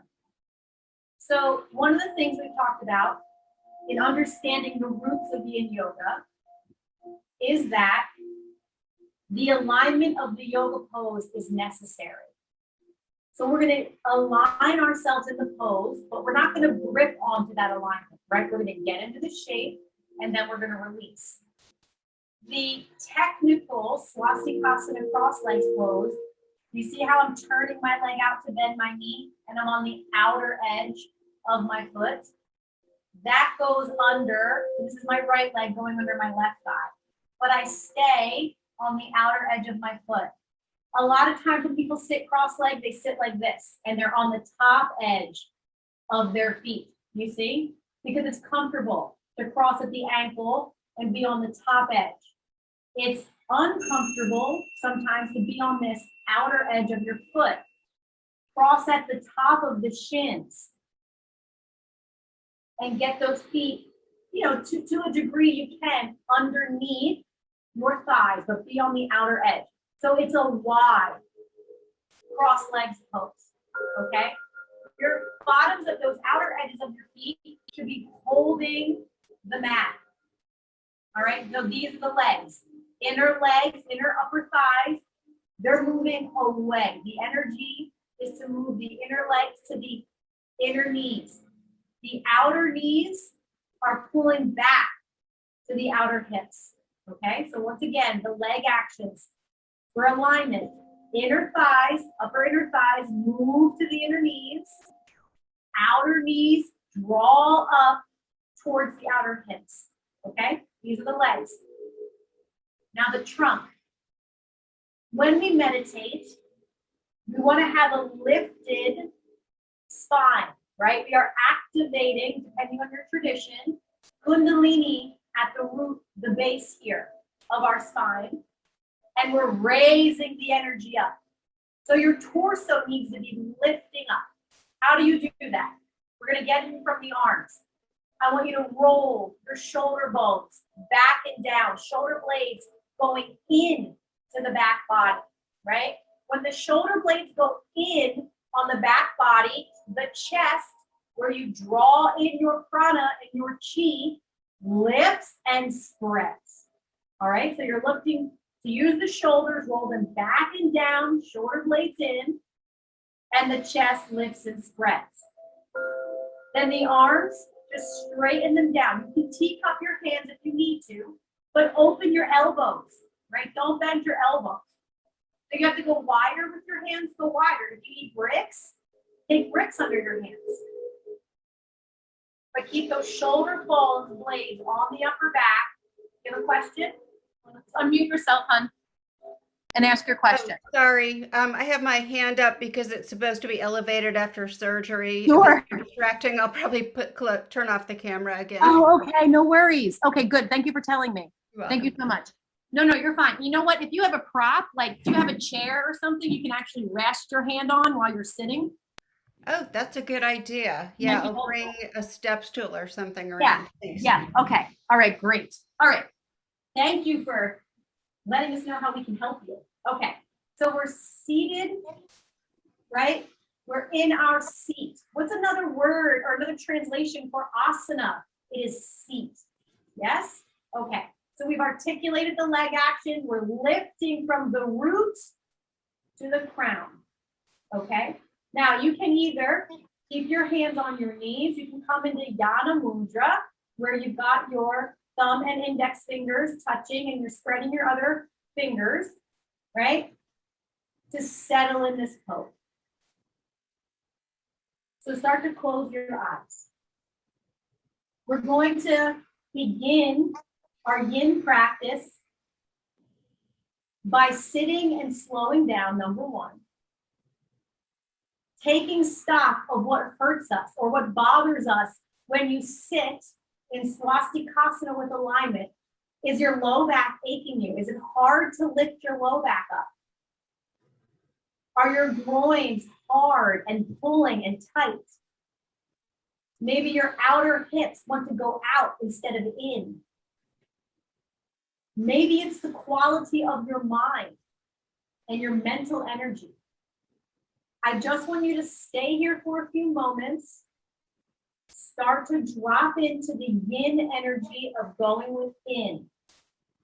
And notice your seated experience. Okay? Just notice it. Close the eye. Inhale and exhale through the nose.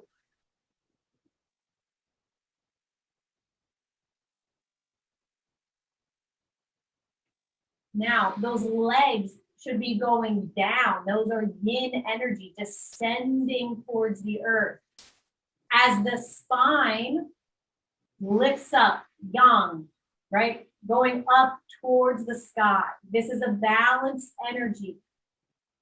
Try to find the balance of the descension of the legs and the ascension of the spine. Good.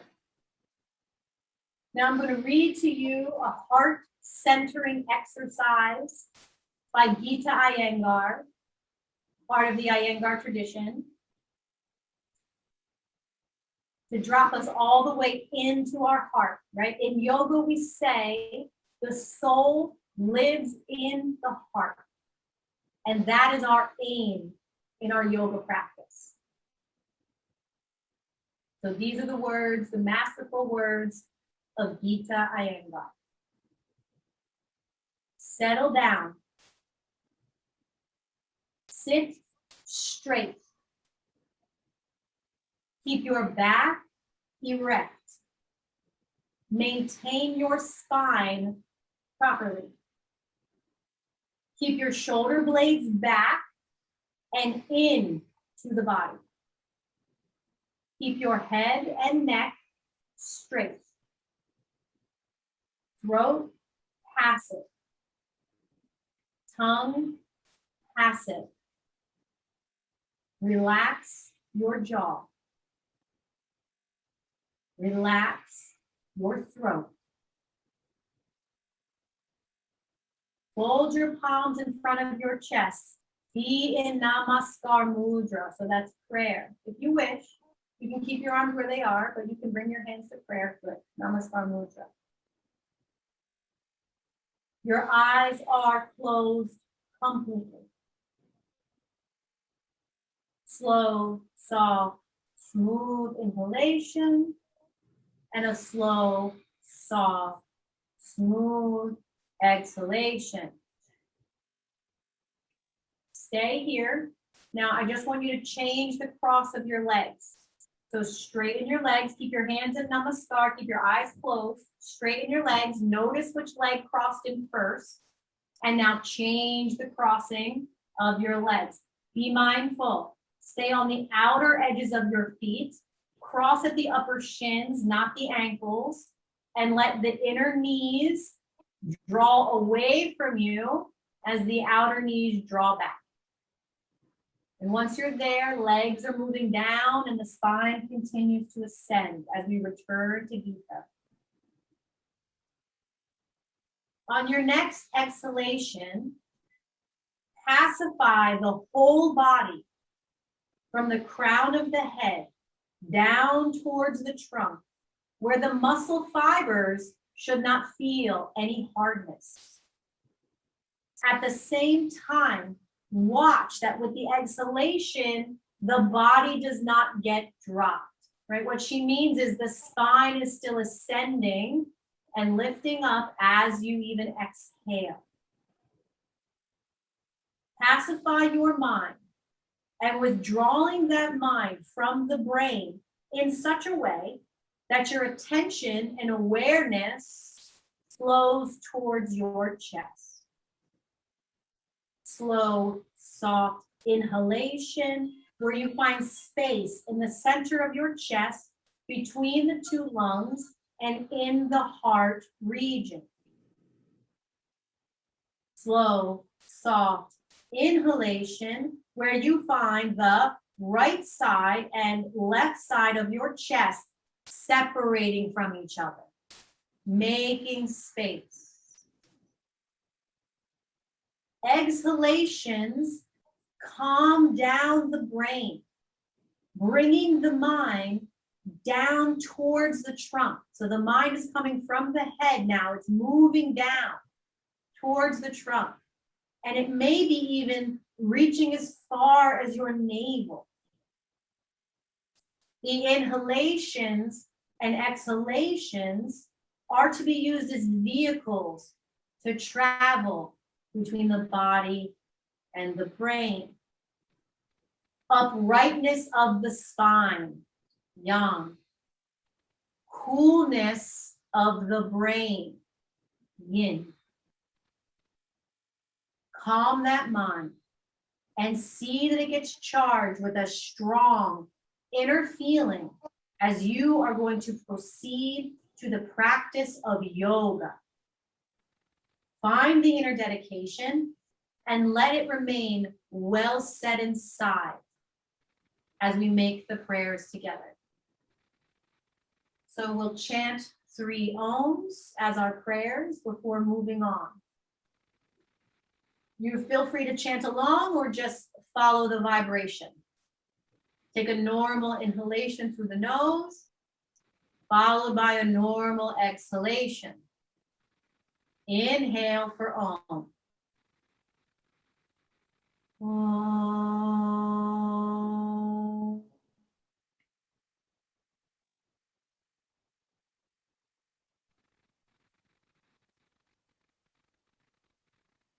Om.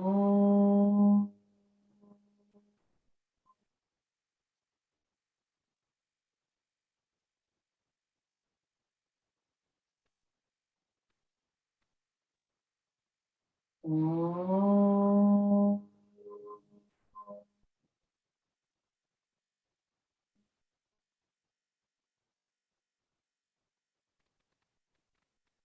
Release your hands to your thighs and slowly open your eyes.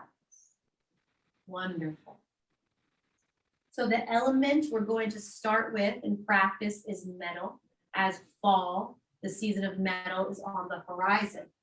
Now the metal meridians, one starts from your thumb and travels it kind of starts on the bone and then of the inner arm and then courses through the outer arm, the top of the shoulder, comes along the trapezius, the side of the neck, and into your nostril, right? That's one metal meridian for the large intestine. The lung meridian starts on the middle finger, travels the inner arm, and then goes through the armpit and right into the deep chest where your lungs are, okay?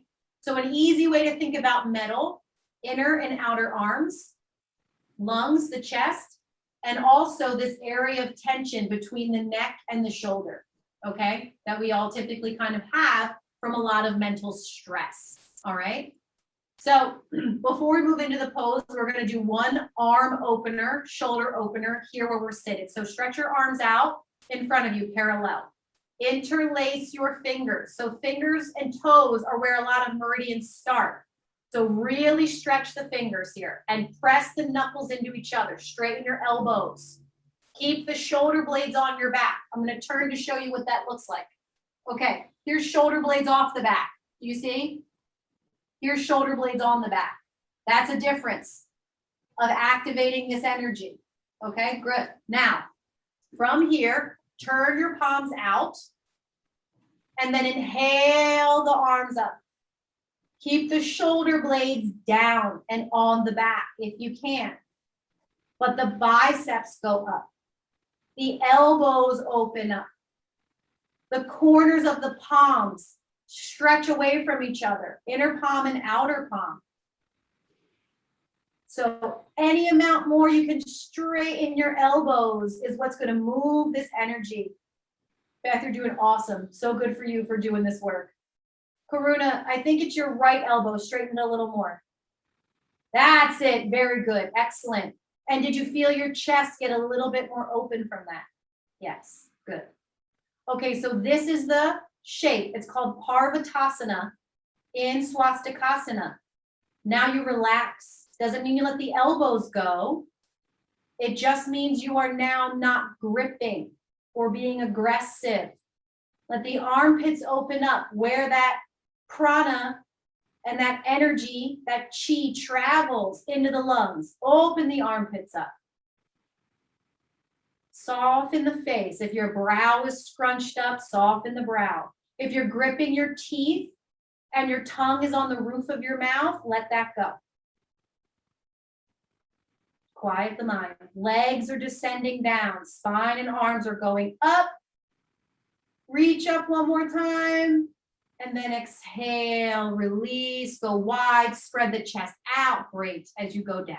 Okay, arms a little tingly, fingers a little tingly. Moving that chi. Okay, we're going to start in a child's pose, Adho Mukha Virasana, for the arms. So what does that mean since we're still in metal? If it's available to you, take 2 bricks for the hands, 1 for each hand. Now, anyone who has tight knees, you can take a blanket and put in between the knees. You can take a strap and put in between the knees.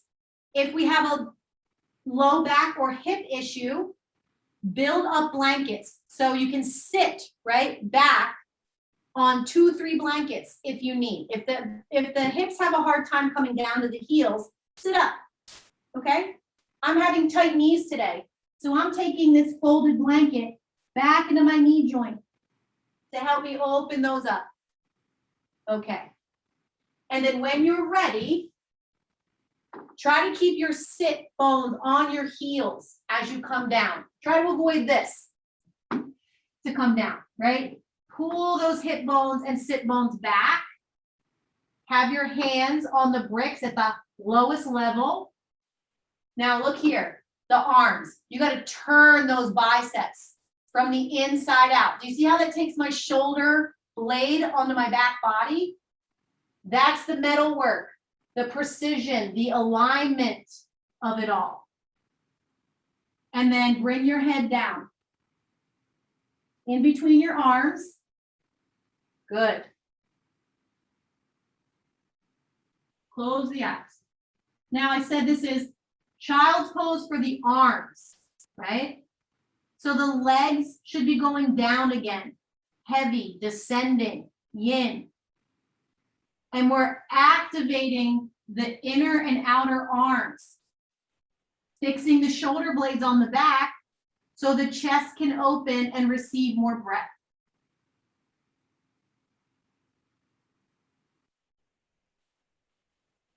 Take soft, slow, smooth inhalations, in and out through the nose. Spread the palms on the bricks. Open the hands up. A lot of tension can hide in the hands. Your thumb joint, that meaty, muscly part of your palm, open it and press it down. And keep turning your biceps as your hands stay where they are. You're thinking about turning the biceps towards the ceiling and the triceps towards your mat. As you straighten the elbows and release the neck and forehead down.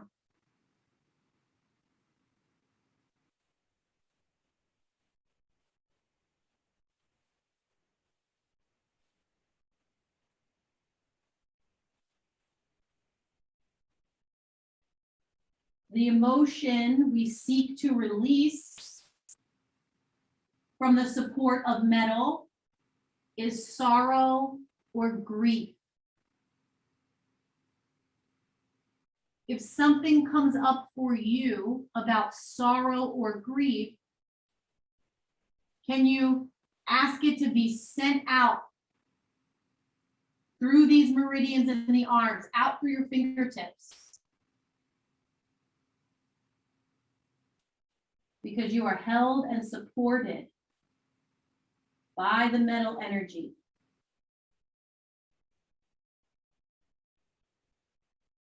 Of the alchemist, of contraction, right? So in child's pose, we are contracting ourselves, bringing our torso down to our legs. See what this has to offer you.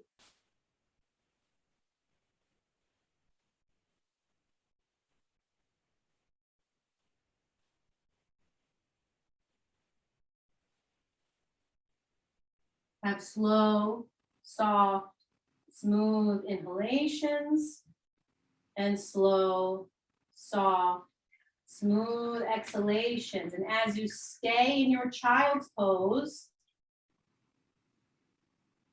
can you see if more breath is coming?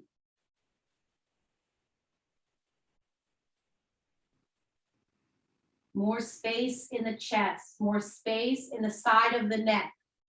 If we have a tight neck, it does affect our ability of how much breath we can intake, right?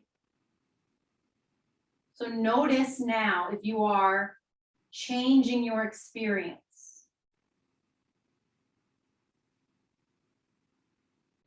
Check in, and then when you're ready, you're going to come back to seated on your heels, unfurling, come through a curved spine if you need. Slowly, vertebra by vertebra, to sit back up. Good. Okay. We're going to move now from metal into water, right? Because metal generates water. You may need 1 or 2 blankets to sit on. We're going to sit down again, but we're going to take our legs out in Upavishta Konasana. And you may want your bricks because we're going to do a twist, I believe, right after this. Let me look at this. Yes, into wood. So have your bricks nearby. Now for Upavishta Konasana, again, if you've got low back and hip issue, you should be seated on several blankets. Have a lot of height, okay? If you don't, you can use 1 blanket to sit on, and you can have a straight edge, or you can turn it. Do you see how I have this corner exposed on my mat? You can sit, you can put your perineum right on that corner. All right, so you choose what support is right for you. I'm gonna sit on the corner today and start with my legs straight out in Dandasana. Okay, we'll all meet in Dandasana when we're ready to go. Now, one other modification or prop you can use, if it's difficult for you to stay seated for a long time, if the low back gets tired, you can take this all to the wall and you can sit with your back on the wall. Okay, if you need that, that is an option. I'm just not doing that for camera reasons, for sure, but I want you to know you can always take your mat to the wall and have your entire back supported by the wall. Okay? All right, so from here, separate your legs out wide. Upavishta Konasana. Now we're gonna align the legs first, okay? Look at your kneecaps. Are they pointing straight up or are they turning and pointing a little behind you, out? Or are they turning in and pointing towards the mat? Make sure your knees are looking straight up towards the ceiling. So necessarily you see my toes, right? They're not pointed and my feet aren't turned out. My toes are pointing straight up, just like my knees. Yeah, good, excellent, okay. Now, the legs have the yin of going down. You can almost even take your hands to the tops of your thighs and be like, go down, press down, right? That's the descending energy, right? Your whole leg wants to go down. Your inner leg, this is a water asana that we're doing. The liver is the organ that we're working with, which starts underneath the foot and travels the deep inner leg into our pelvis area and our deep center body up into our chest. Okay, so this is the physical roadmap of this water liver energy that we're gonna work with. Okay, so the inner legs, they should be moving the muscles from the thighs to the inner heels, right? You're reaching and spreading the inner legs. This can be quite deep groin stretch for folks. So the legs go down and the inner legs are reaching out, okay? Then we're going to roll our shoulder bones back down and in. And once again, bring our hands next to us, straight arms, but shoulders go away from the neck. If they're popping up here, too much yang, too much fire, bring them down. So the spine goes up, not the shoulders, right? The spine is deep inside of us. Good. So this is the upright stage. I love what you're doing, Beth. This is awesome. This is so good. So this is the upright stage. If you're feeling a stretch of your inner legs here by the knees facing up and the legs pressing down, if this is giving you a stretch, you stay here in upright stage, Upavishta Konasana, reaching the inner legs to the inner heels. If you're not getting a stretch here, you can go deeper by grabbing the outer feet, right? Again, you want to just feeling wherever you got to go to get the stretch in your inner legs, in your groins. Press the knees down towards the mat. And wherever you are, the spine is extending. So if you're seated upright, your spine is extending. If you're coming forward for the feet, your spine is extended, right? So physically, metal generating water is that the arms need to be open so the chest can open, right? And I can get deeper into that torso for the water energy. Good. Now, wherever you are in space, nice, Beth. Can you lift your low back a little bit up more, Beth? That's it. Good. Great energy. Excellent work. So when you lift your low back up, your pelvis comes forward and makes space in between your groins. Okay? Lifting the back can initiate the stretch of the groin. Stay there. Close the eyes. Come into the breathing. Slow, soft, smooth exhalations. And slow, soft, smooth inhalations. Water is the yinness of all the elements.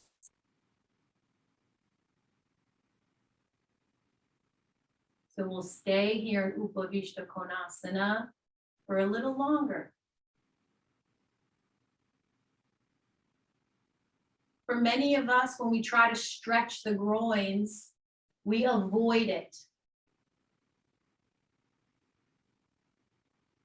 There's a lot of fear associated with that part of the body.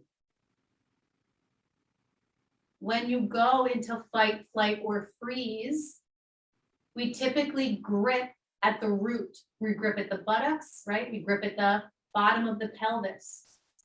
Well, what's right next to the bottom of the pelvis? Your upper thighs, right? So let the upper inner thighs descend down to the mat and reach out to the inner heels. Don't be afraid of this stretch. Don't be afraid of this release.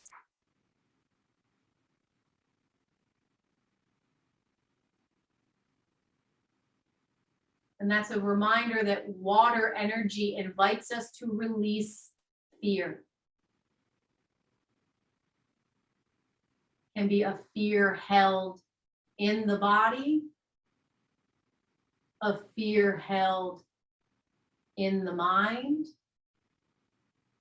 or fear held in the heart.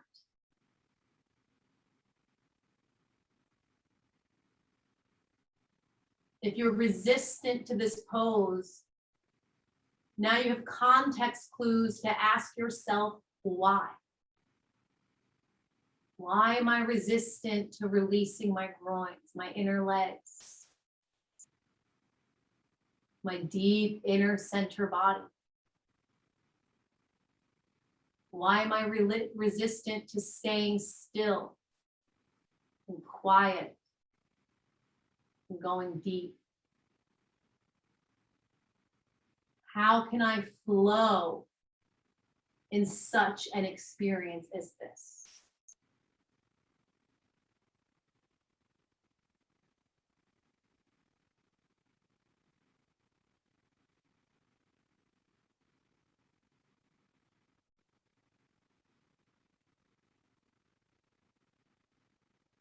Legs go down, inner thighs go down, and spine reaches up, extends, separates, clearing out that central channel of our nervous system, right? Cleansing, letting go of all of this debris that we don't need. Now, before we come to the next asana, since you've been seated for a few minutes now, bring your awareness back to your knees. Press them down to the ground, the backs of your knees. Are you feeling more of the ground with the back of your leg than when you started? Have your legs opened up and unfolded a little bit more than when you began? The body will respond when you stay in yin. It will allow more space. So see if you got there. Okay. Gently open your eyes. We're going to come into this next position. Really continuing the yin. Oh, Karuna, we're keeping the legs here. I know. We want to get out of it, but we're going to stay in it. As I said, and that was exactly the segue of continuing the yin, of not moving out of this position for our next asana. So Beth, do what you can, because now we're going to twist. Okay, we're going to take a Parsva Upavishta Konasana. So that's why I have two bricks, one in front of me and one behind me, if you need them. Okay, I'm going to work without the bricks, but one goes center and one go in front of you, center behind you, and start on the low height. All right, so what we're going to do is we're going to twist to the right and we're going to twist to the left. This is bringing in wood energy. All right, wood exists in our side body and our outer legs, as well as another inner leg, but it starts at a toe. I just can't remember what toe right now, but it's still another inner leg. How does Upavishta Konasana work the wood energy? So we already talked about the releasing of the upper inner thigh all the way to the inner heels. But now you need to be drawing back the outer legs, right? Your outer hips have to pull in towards each other in Upavishta Konasana. So the inner legs are going out towards the feet and the outer legs are coming in towards the hips. And then we're going to twist for the side body. All right. So once again, if those shoulders have come rounded forward or crept up on your neck, roll them back and down. Lift and spread the chest. Bring your spiritual heart forward. We're going to twist to the right. So inhale for the lift. Exhale, bring the hand in front, the right hand in front. I'm sorry, the left hand in front and the right hand behind you. And twist. You're trying to align the center of your chest with the center of your right knee. That arm is behind you. If you can walk it in close to your own back, it can help you lift the back up, right? So press that arm if you can. Good. You know, Beth, maybe you want to try this. Can you do that? Good. Okay, don't grip your head. Just let your head and your hand hold each other. Good. Okay. Now, as you inhale, you lift the spine. As you exhale, you twist it over the right leg. Bring out your side body. Don't let the shoulders collapse the chest. So the shoulders are still on the back. See how when you inhale, you lift the ribs up and you separate them. And on the exhale, you can twist. Look beyond your right toes, soft gaze, long neck. And if you can, slightly tuck your chin, slightly tuck your chin. Bring out the side bodies on this twist. The legs are going down, equal energy, and the inner legs going out, and the outer legs pulling in. Stick with it. 1 minute more on this side. Deepen the twist on the exhale. Now look over your right shoulder. So turn the head all the way now. Turn, turn, turn, twist, twist, twist. Good. And on an inhalation, come back to center. Take another breath to reset in the center before twisting to the other side. So inhale, raise the spine up. Exhale, twist. Take that right hand in front of you, left hand behind you. Knees are still pointing up towards the ceiling. And we're bringing out the side body. Trying to bring the center of the sternum chest align with the center of the left knee. Oh, is there a hip going for you, Karuna? Low back? You might want to, if you want to take more height on the brick, it might help on one side. Like if you want to, get it higher up. So, and then bend your elbow if you do that. Might just give you more space to get in there. Good. Very good. Very good. Now remember, wood is our pioneer, right? That who goes into the unknown. And I often say our side bodies are the unknown. We don't experience them very much. How much do you experience your outer hips, right? Your outer waist, the sides of your ribs. Not very often.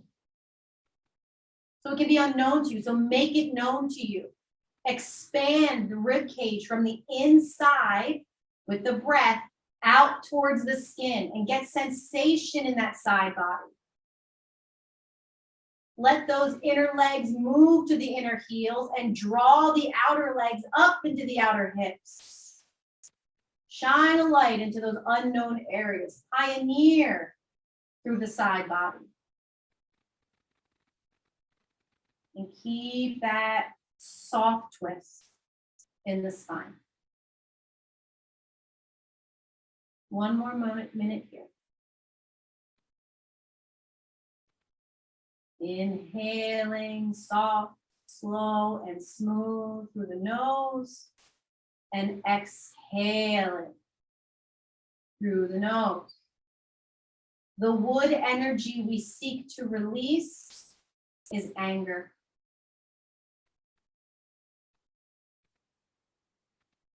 That yang energy may be good for us to push through certain situations. And anger actually helps us define our boundaries, which is healthy. But then we can have too much anger. So when this last final moments of this twist, this wood yin asana, is there an element of anger in your experience that you can let go of? Anger at yourself, anger at another, anger at the world, right?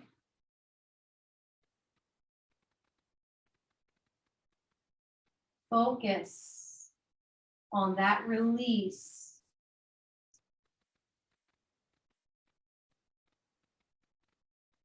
Good. And then come back to center. Just checking my sequence here, so sorry. All right. Now we're gonna go a little deeper into wood, and we're gonna take this into a fire log. So what does fire log look like? So, I'm taking my time, pulling my inner knee to bend the knee, right? You're spending a lot of time in extension. So before you come back to flexion, take your time, help yourself, bend that knee joint. Okay. Fire log is where we stack one leg on top of the other. So this is my right leg, but it'll maybe mirrored for you. You can start with either leg on top, the right or the left, but we're going to switch it, okay? You're trying to stack your shins. So the right ankle here is on top of the left knee. The left ankle is underneath the right knee. This is deepening the wood experience. Just sitting here, I am feeling my outer hips. I don't know about you. But this is a deep hip opener, actually.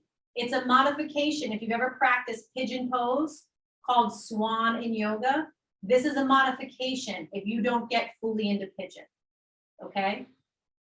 Good. So then I can see we have something very common, that the top knee is up, right? Okay, yes. So releasing the groin is what's gonna bring that knee down. Good. Okay. So same idea, the inner legs go to the inner knees and the outer legs have to pull up. Now, you may stay here in the upright position, but just make sure you're doing all your metal work in those arms, right? You're turning the upper arm from the inside out. You're fixing the shoulder blades on the back, and you're trying to keep the arms straight, whether right next to you, right? Like holding up your own spine, or further out, or bricks if you need, okay? Or you can deepen this hip opener, Deepen this wood energy and start to fold forward. Like in child's pose, the arms ahead of you, palms on the ground, and the head down in between the arms. It's much deeper. Good, Beth, this experience. And when you deepen the asana experience, right? Challenging yourself more in the pose, the mind wants to wander. Oh, this hurts so much. Geez, why did I bend over? Oh, can I sit up again? Yes, of course you can sit up again. But wherever you are, remember to stay within you, in the shape, and in the element. Now, someone said to me, I have low wood. I have trouble asserting myself in the world, right? I would encourage them to do fire log, forward fold, and stay in the pose. Build up your expansive and assertive energy by not allowing the pose to go away, right? Don't come out of the pose. Embody that energy by staying within.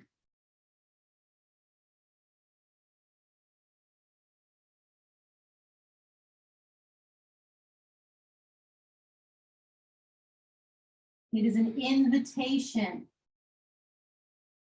to not only open up your outer hips, right? But open up yourself to the possibilities of the unknown. Don't be afraid of that dark soil, my little seedling. Go into it. Go into the dark soil of the hips. Go into the dark soil of the groins.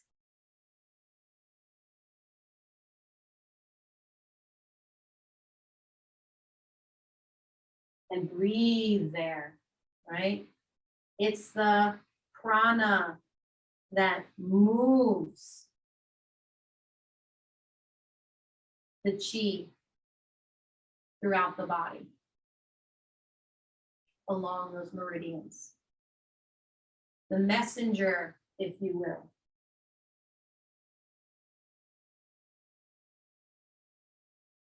Just a few more moments here.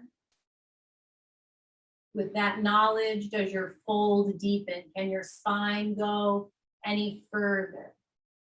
Can your back extend any more? Can your hips open up to receive the forward fold, right? Yin is reception.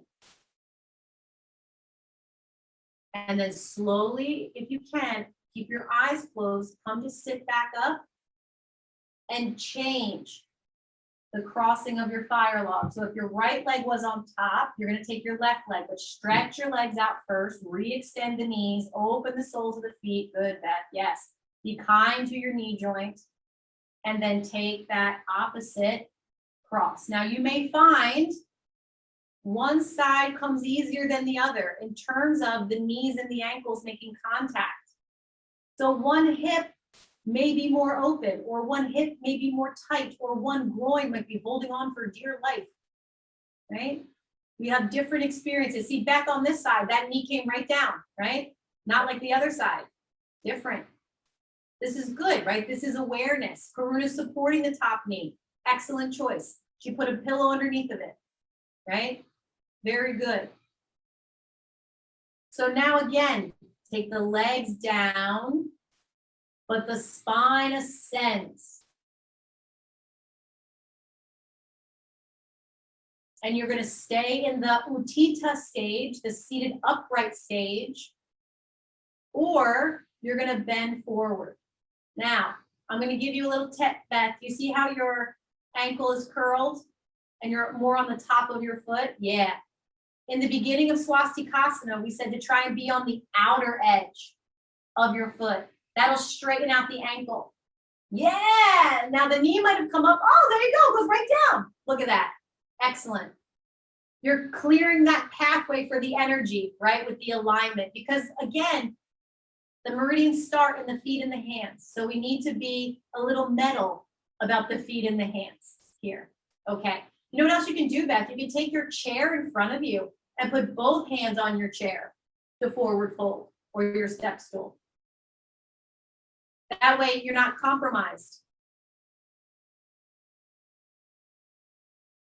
Put it right in front. I know it would block me. Oh, you're turning. Good for you. Okay, you're being smarter than I am. All right. So wherever you are, once again, come into wood. Now for me, that means these outer hips, they're areas I avoid. They're my unknowns, right? I avoided them because of my endometriosis. I had a lot of pain in that part of my body. And so when I have yoga, asana, my pattern is to avoid the area where I had a lot of pain. But I also know with my awareness and my mindfulness, I can't heal that pain until I go into it, until I go into that unknown. And so I do it in the safety of my practice. Inhaling through the nose, exhaling through the nose. Saturating the soil of the body with the breath.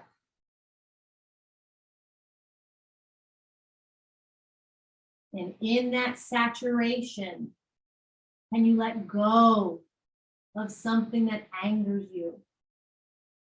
Or just make an intention to think about letting go of something that angers you. Maybe one day, maybe tomorrow, maybe you'll journal about it. Maybe you'll investigate it, right? You'll pioneer into that experience by shining light.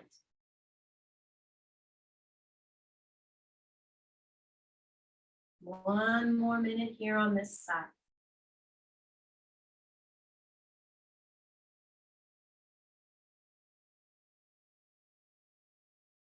Deep in the breath. Let it make you light in your inner environment so that you can release in the outer environment, your body, who you are in the world.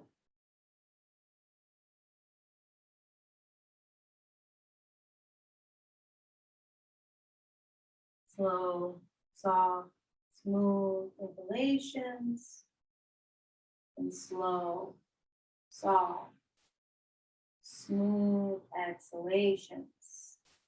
And then start to sit up, stretch your legs back out into Dandasana, straight legs ahead of you.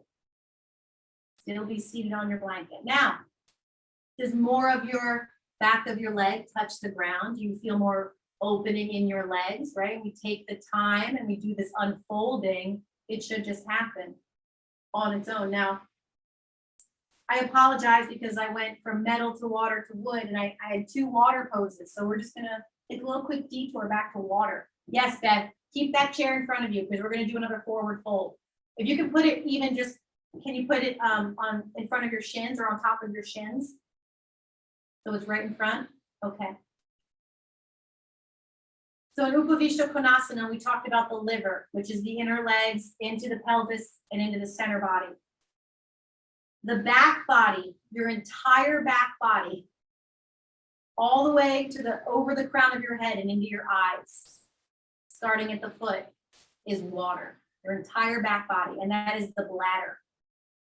So we're going to come into that with a forward fold. Now, if you can do a full Paschimottanasana, which is where you come forward and your face comes down into your shins, you're welcome to do that. If you can't come all the way down, I advise, now Beth, go ahead, you're using your step stool. Everybody else can use a strap, okay? So Beth, you're gonna use your step stool, but you can meet us here. Everyone start with lifting the arms up, lift the chest, lift the spine, legs go down. Take an inhale, and then on the exhale, bend forward and catch the feet. big and baby toe mounds with the strap, right? And then wrists face each other. Now I'm just going to turn my angle so you can see how, even here, you're going forward, right? So the legs, the back of the leg should be stretching, right, towards the heels. But even as I catch my feet with my strap, my spine is going forward. Do you see? Okay, so that's what you're looking for. So even if you're here, you have to lift the spine up before it can go forward. I'm trying to keep my shoulders back and talk to you at the same time. So you can be here, right? The legs are going down. The backs of the knees are reaching and stretching down into the mat. The spine lifts up. Or you can bend your elbows out wide and start to take yourself forward. Look beyond your toes. Yes, Beth. So you can keep reaching your hands forward on that stool. You can maybe move your stool a little away from you because you can go more forward, right? In that forward fold. That's it. Good work with the shoulders. I love that mindfulness. Very good. So the spine not only goes up, it goes forward, right? And you may feel your sacroiliac joint. That's that bone above your buttocks. That might start to awaken. Your buttocks might start to awaken. Corinne, if you can lift your elbows a little more up, because that's going to help your chest open up. So up in space. Yes, exactly. And go wide. Yeah, move your hands away from each other. Make more. That's it. Good. Exactly. Perfect. Good. That's what's fixing the shoulders on the back. So now you're in the shape. Now you're in the alignment. Close the eyes. Be where you are. Find the breath. Inhaling and exhaling through that nose. The backs of the legs going down and reaching towards the heels. Stretch and open the backs of the legs. Let the buttocks separate, right, from the center to the sides. Take the right buttock to the right, the left buttock to the left. You may feel like your root touches more of the blanket when you do that.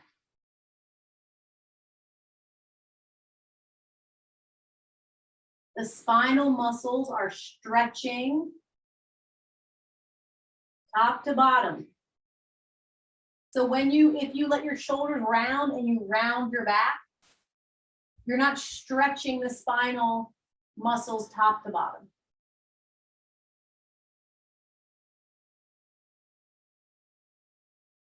Go all the way within. Go all down your rivers, your canals, your streams, and find that well, that origin.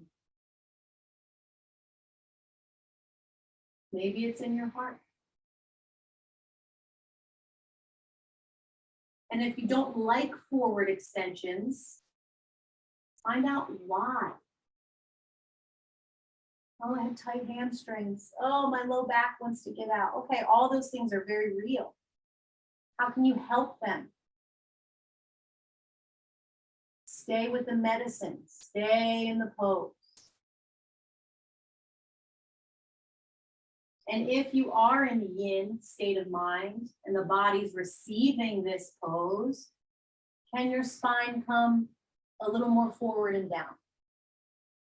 A little more forward and down. And that forehead will face the mat as the trunk descends. Now it's any amount where you are in your body. Don't try to be like anybody's body. Don't try to be like my body even. Yoga is the practice of self-realization. So be where you are in this forward extension.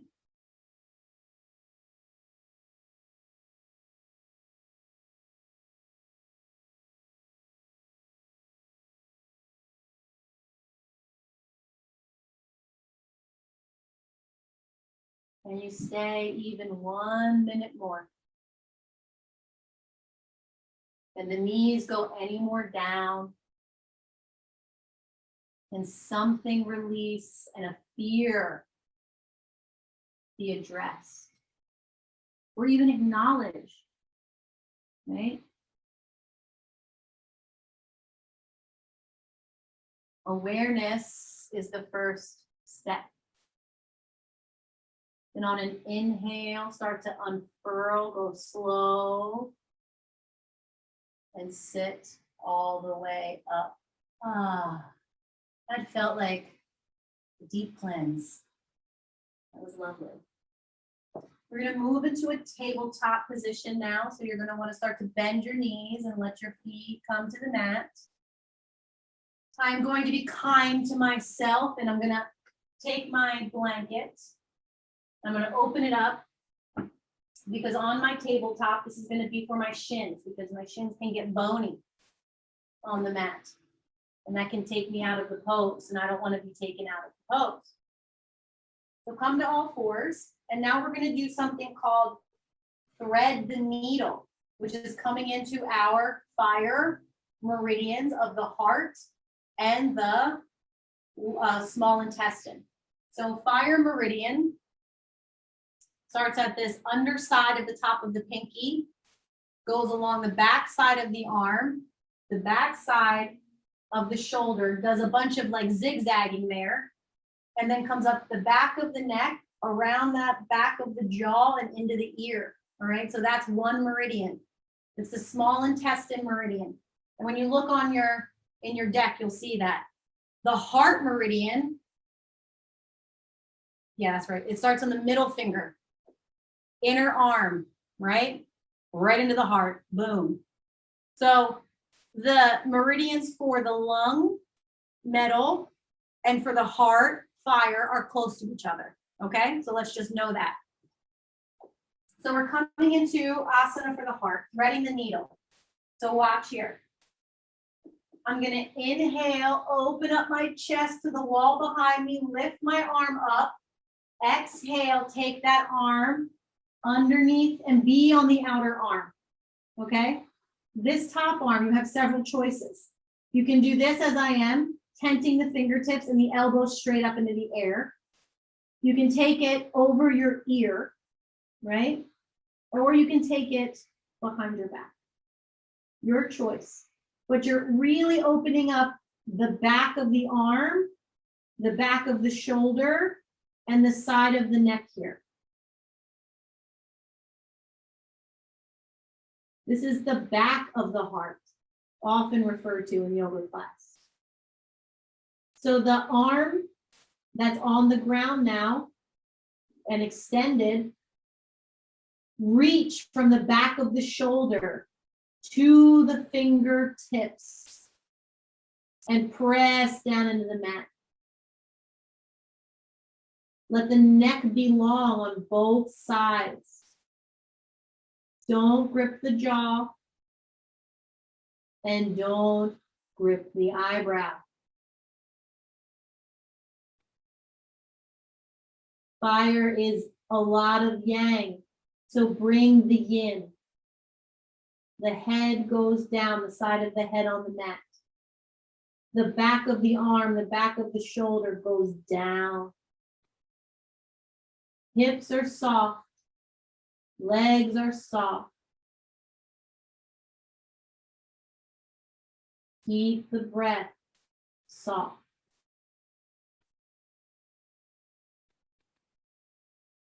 Move any stagnant chi, the fiery chi, out of that shoulder. And use the breath to move it. You're scrubbing that meridian here. Make sure the palm is spreading.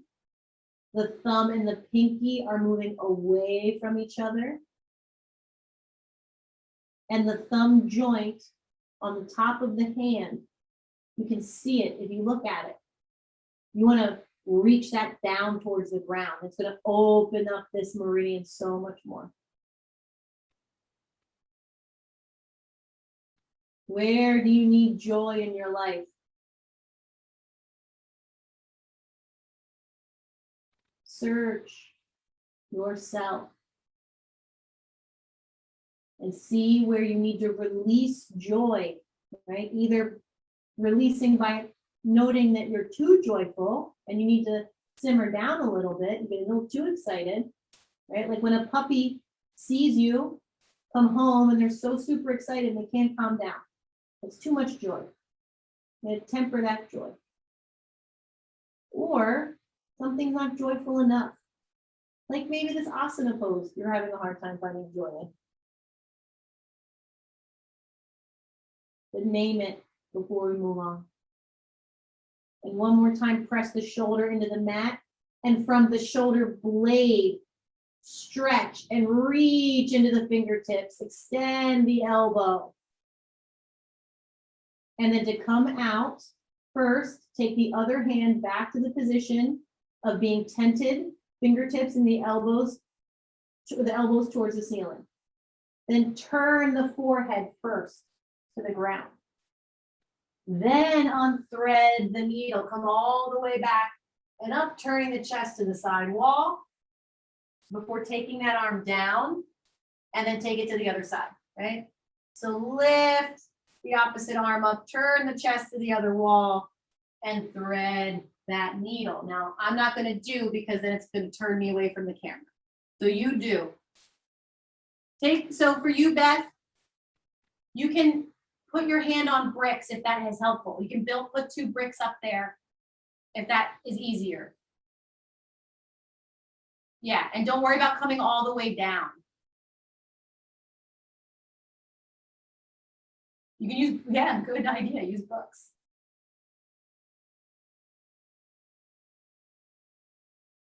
Good, yes. And you've got a pillow right behind you. You might want to take that pillow under your head and give you some height because you have your hand on height. And a blanket, yes, great. You did it, Beth. Look at you. Voila. Ah, gorgeous. Okay, now remember that top arm, right, can go either overhead, next to you, finger tented with the elbow pointing up, or wrapped around behind you. That gives you more of a heart opening when you wrap it around. Good. Now here's the other thing about the back of the heart. When we have mental stress, when we just in general in life, either overthinking or just stressful thinking, it comes from our brain straight down our neck, right? And out through our shoulders. So if we have tension here, a lot of that is mental stress, anxiety, too much fire, okay? So when you press that outer shoulder down and reach from the shoulder blade to the fingertips, you are releasing too much fire from all that stressful yang thinking. And you're also saying, I'm getting out of my head and I'm getting into my heart. All right? So if releasing joy doesn't resonate with you in this pose, then you can take some physiology and release the overthinking stress, the fiery anxiety stress, out of the back of the arm, out of the back of the neck, out of the jaw, to get out of the head and into the heart. Scrub out that shoulder and back of the arm.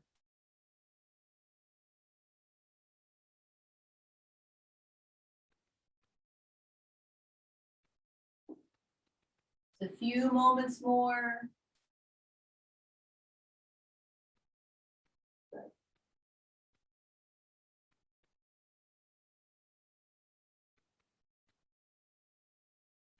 And you bring that breath into the heart center. Yes. Excellent. And then come back out the way you came in.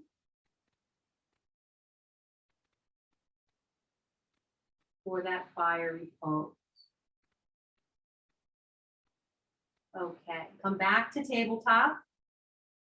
And then for our last pose, we're going to do a Setu Bandha Sarvangasana for earth. Okay? Earth is basically the front body. The two earth meridians come up from the feet, and up the front of the legs, right? And they go all the way up the torso, and they come into the organs where we take things in, right? Where we consume. Earth is stomach and spleen. So it comes into our mouth, eyes and nose, all of this that we intake and digest, right?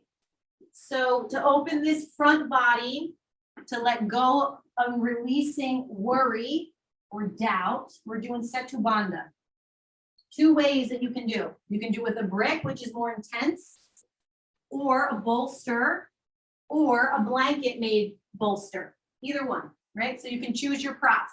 A bolster is going to be less intense than the brick. So let me show you on the bolster before I show you the brick. It's vertical on your mat, the bolster or blanket bolster. You lie back and then you slide so that the entire shoulder blade is off the bolster, and then you stretch your legs, okay? Arms by your side, palms facing up. Try again for those Upavishta Konasana legs, meaning that the knees are pointing up, the toes are pointing up. Watch what I mean. It's not this, okay? So that's on the bolster, and I'll show on the brick. If you're using the bolster, go ahead and get into it.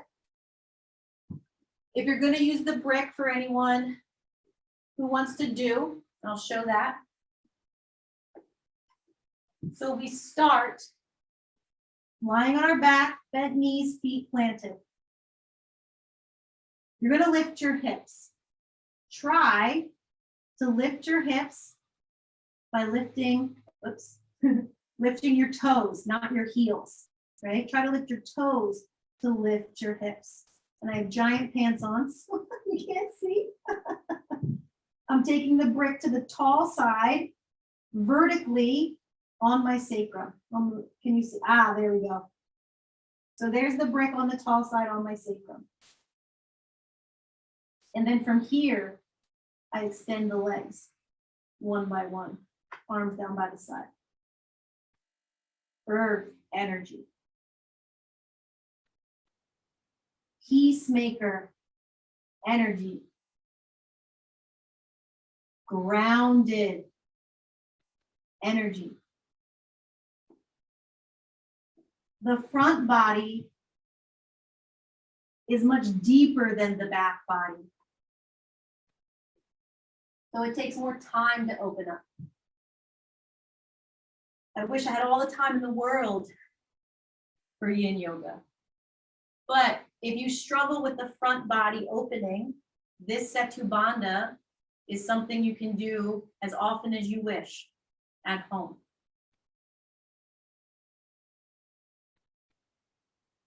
So Beth, is the hand that's facing the camera, is that your hand that's injured? That one? Okay. Can you turn your palm up though? That's good. Yeah, perfect. Thank you. Now,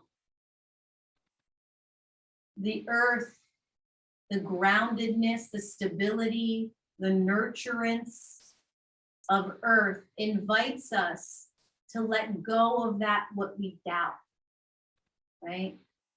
It is a mother, it is a parent, it is someone or something that supports us so we can let it go. Whatever we obsess about, we can let it go. Often, these doubts can manifest as digestive problems. Right? We know that the stomach has as much intelligence as the brain. So we need to listen to those organs, listen to our digestive life. And what is it telling us about our health and our balance?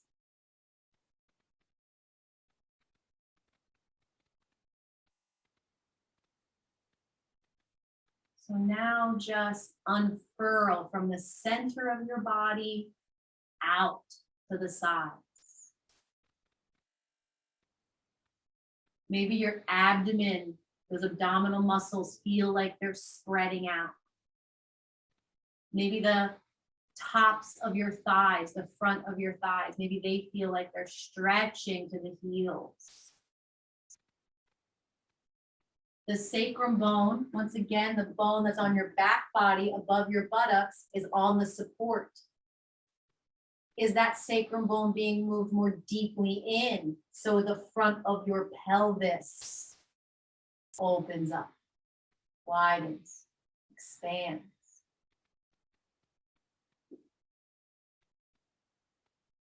This is a heart opener for sure, right? Your chest is exposed. The front of your heart is exposed. That can be scary, to be revealed. But to open up your front body, to open up your earth is extremely powerful. To receive that what comes in from your opening is very in.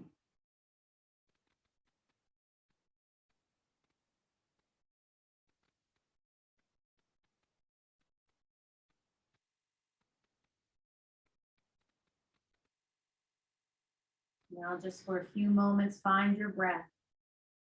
Can you inhale all the way to your thighs? Can you feel that chi move all the way to your thighs?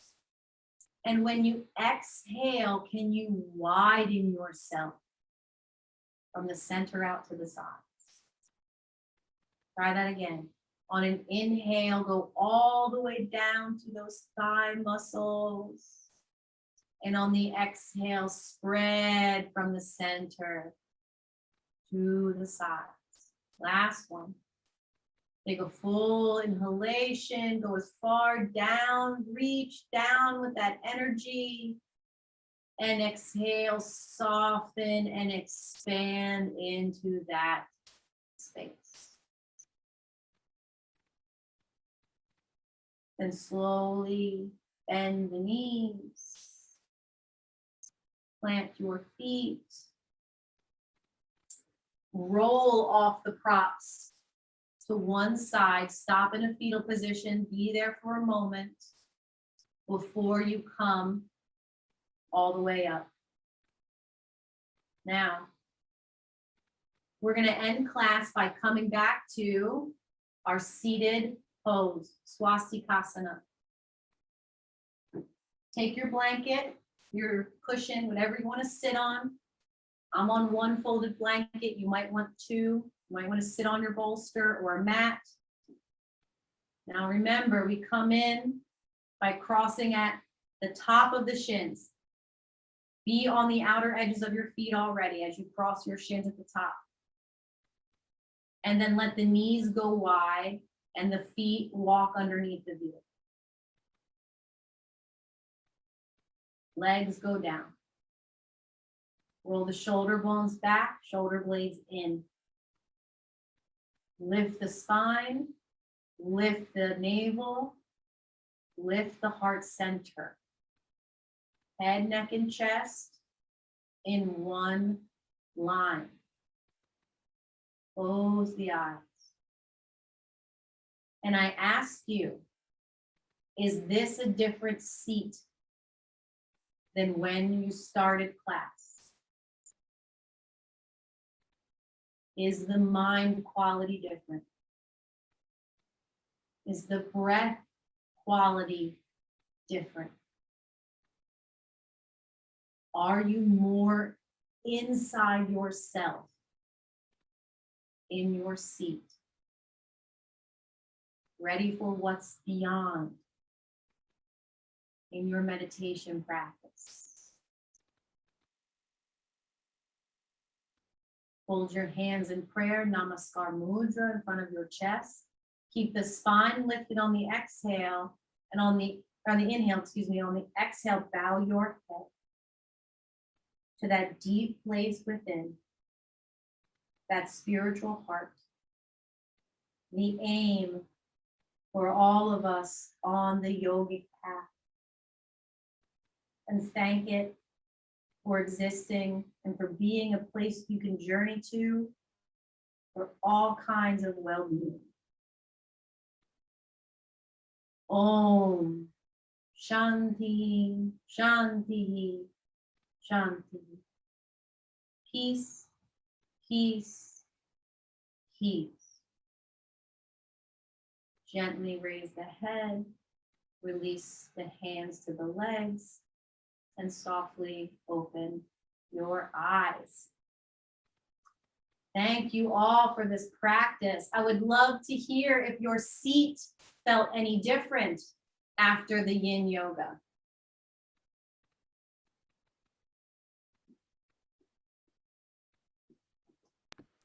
My seat felt both straighter and more at ease. Yes. I would echo that. And I'm so sorry, Rachel, but I got to fly. Thank you. It was an Thank you for amazing class. staying.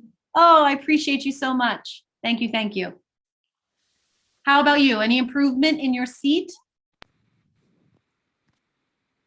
I would also ditto that. I felt more at ease and also, yeah, just mostly more at ease. Like I could get in the posture better. Although I shouldn't say better, but more Yeah, effective. yes. Yes, wonderful. So hopefully we can make that connection, right, between how this practice can help us progress on our meditative path, our meditation path, right? So we're not pulled out of our seat by the physical body. Anything else happen or come up, or did you feel in the body or mental body or emotional body, anybody? So I found I was during the various postures. I mean, I do a lot of Kayut yoga, and I like holding postures for a long time. And yet I feel like I do those, Kayut uses different postures, not sort of as much of the traditional postures. And so it was interesting to hold more traditional postures longer. And that was helpful, I thought. Great, wonderful point. Something I didn't say during the talk is when we do with the traditional and the alignment, right? That alignment is the intelligence of how to release that tension in a joint, right? Or tension held in the body. It's like physical therapy, right? You do certain actions a certain way so that the body, with its own design and its own intelligence, can move, whatever you're trying to move. So awesome that you picked up on that. I'm really grateful for that. Thank you. Anything else? Thank you so much, Rachel. Thank you so much for staying for the duration, and I hope it has an impact, and I hope you keep practicing. I will. Okay, good. Good luck with your hand recovery. Have a great rest of your Saturday, guys. Thank you so much. This was terrific. Bye. Thank you for saying. Take care. Bye-bye. Bye-bye.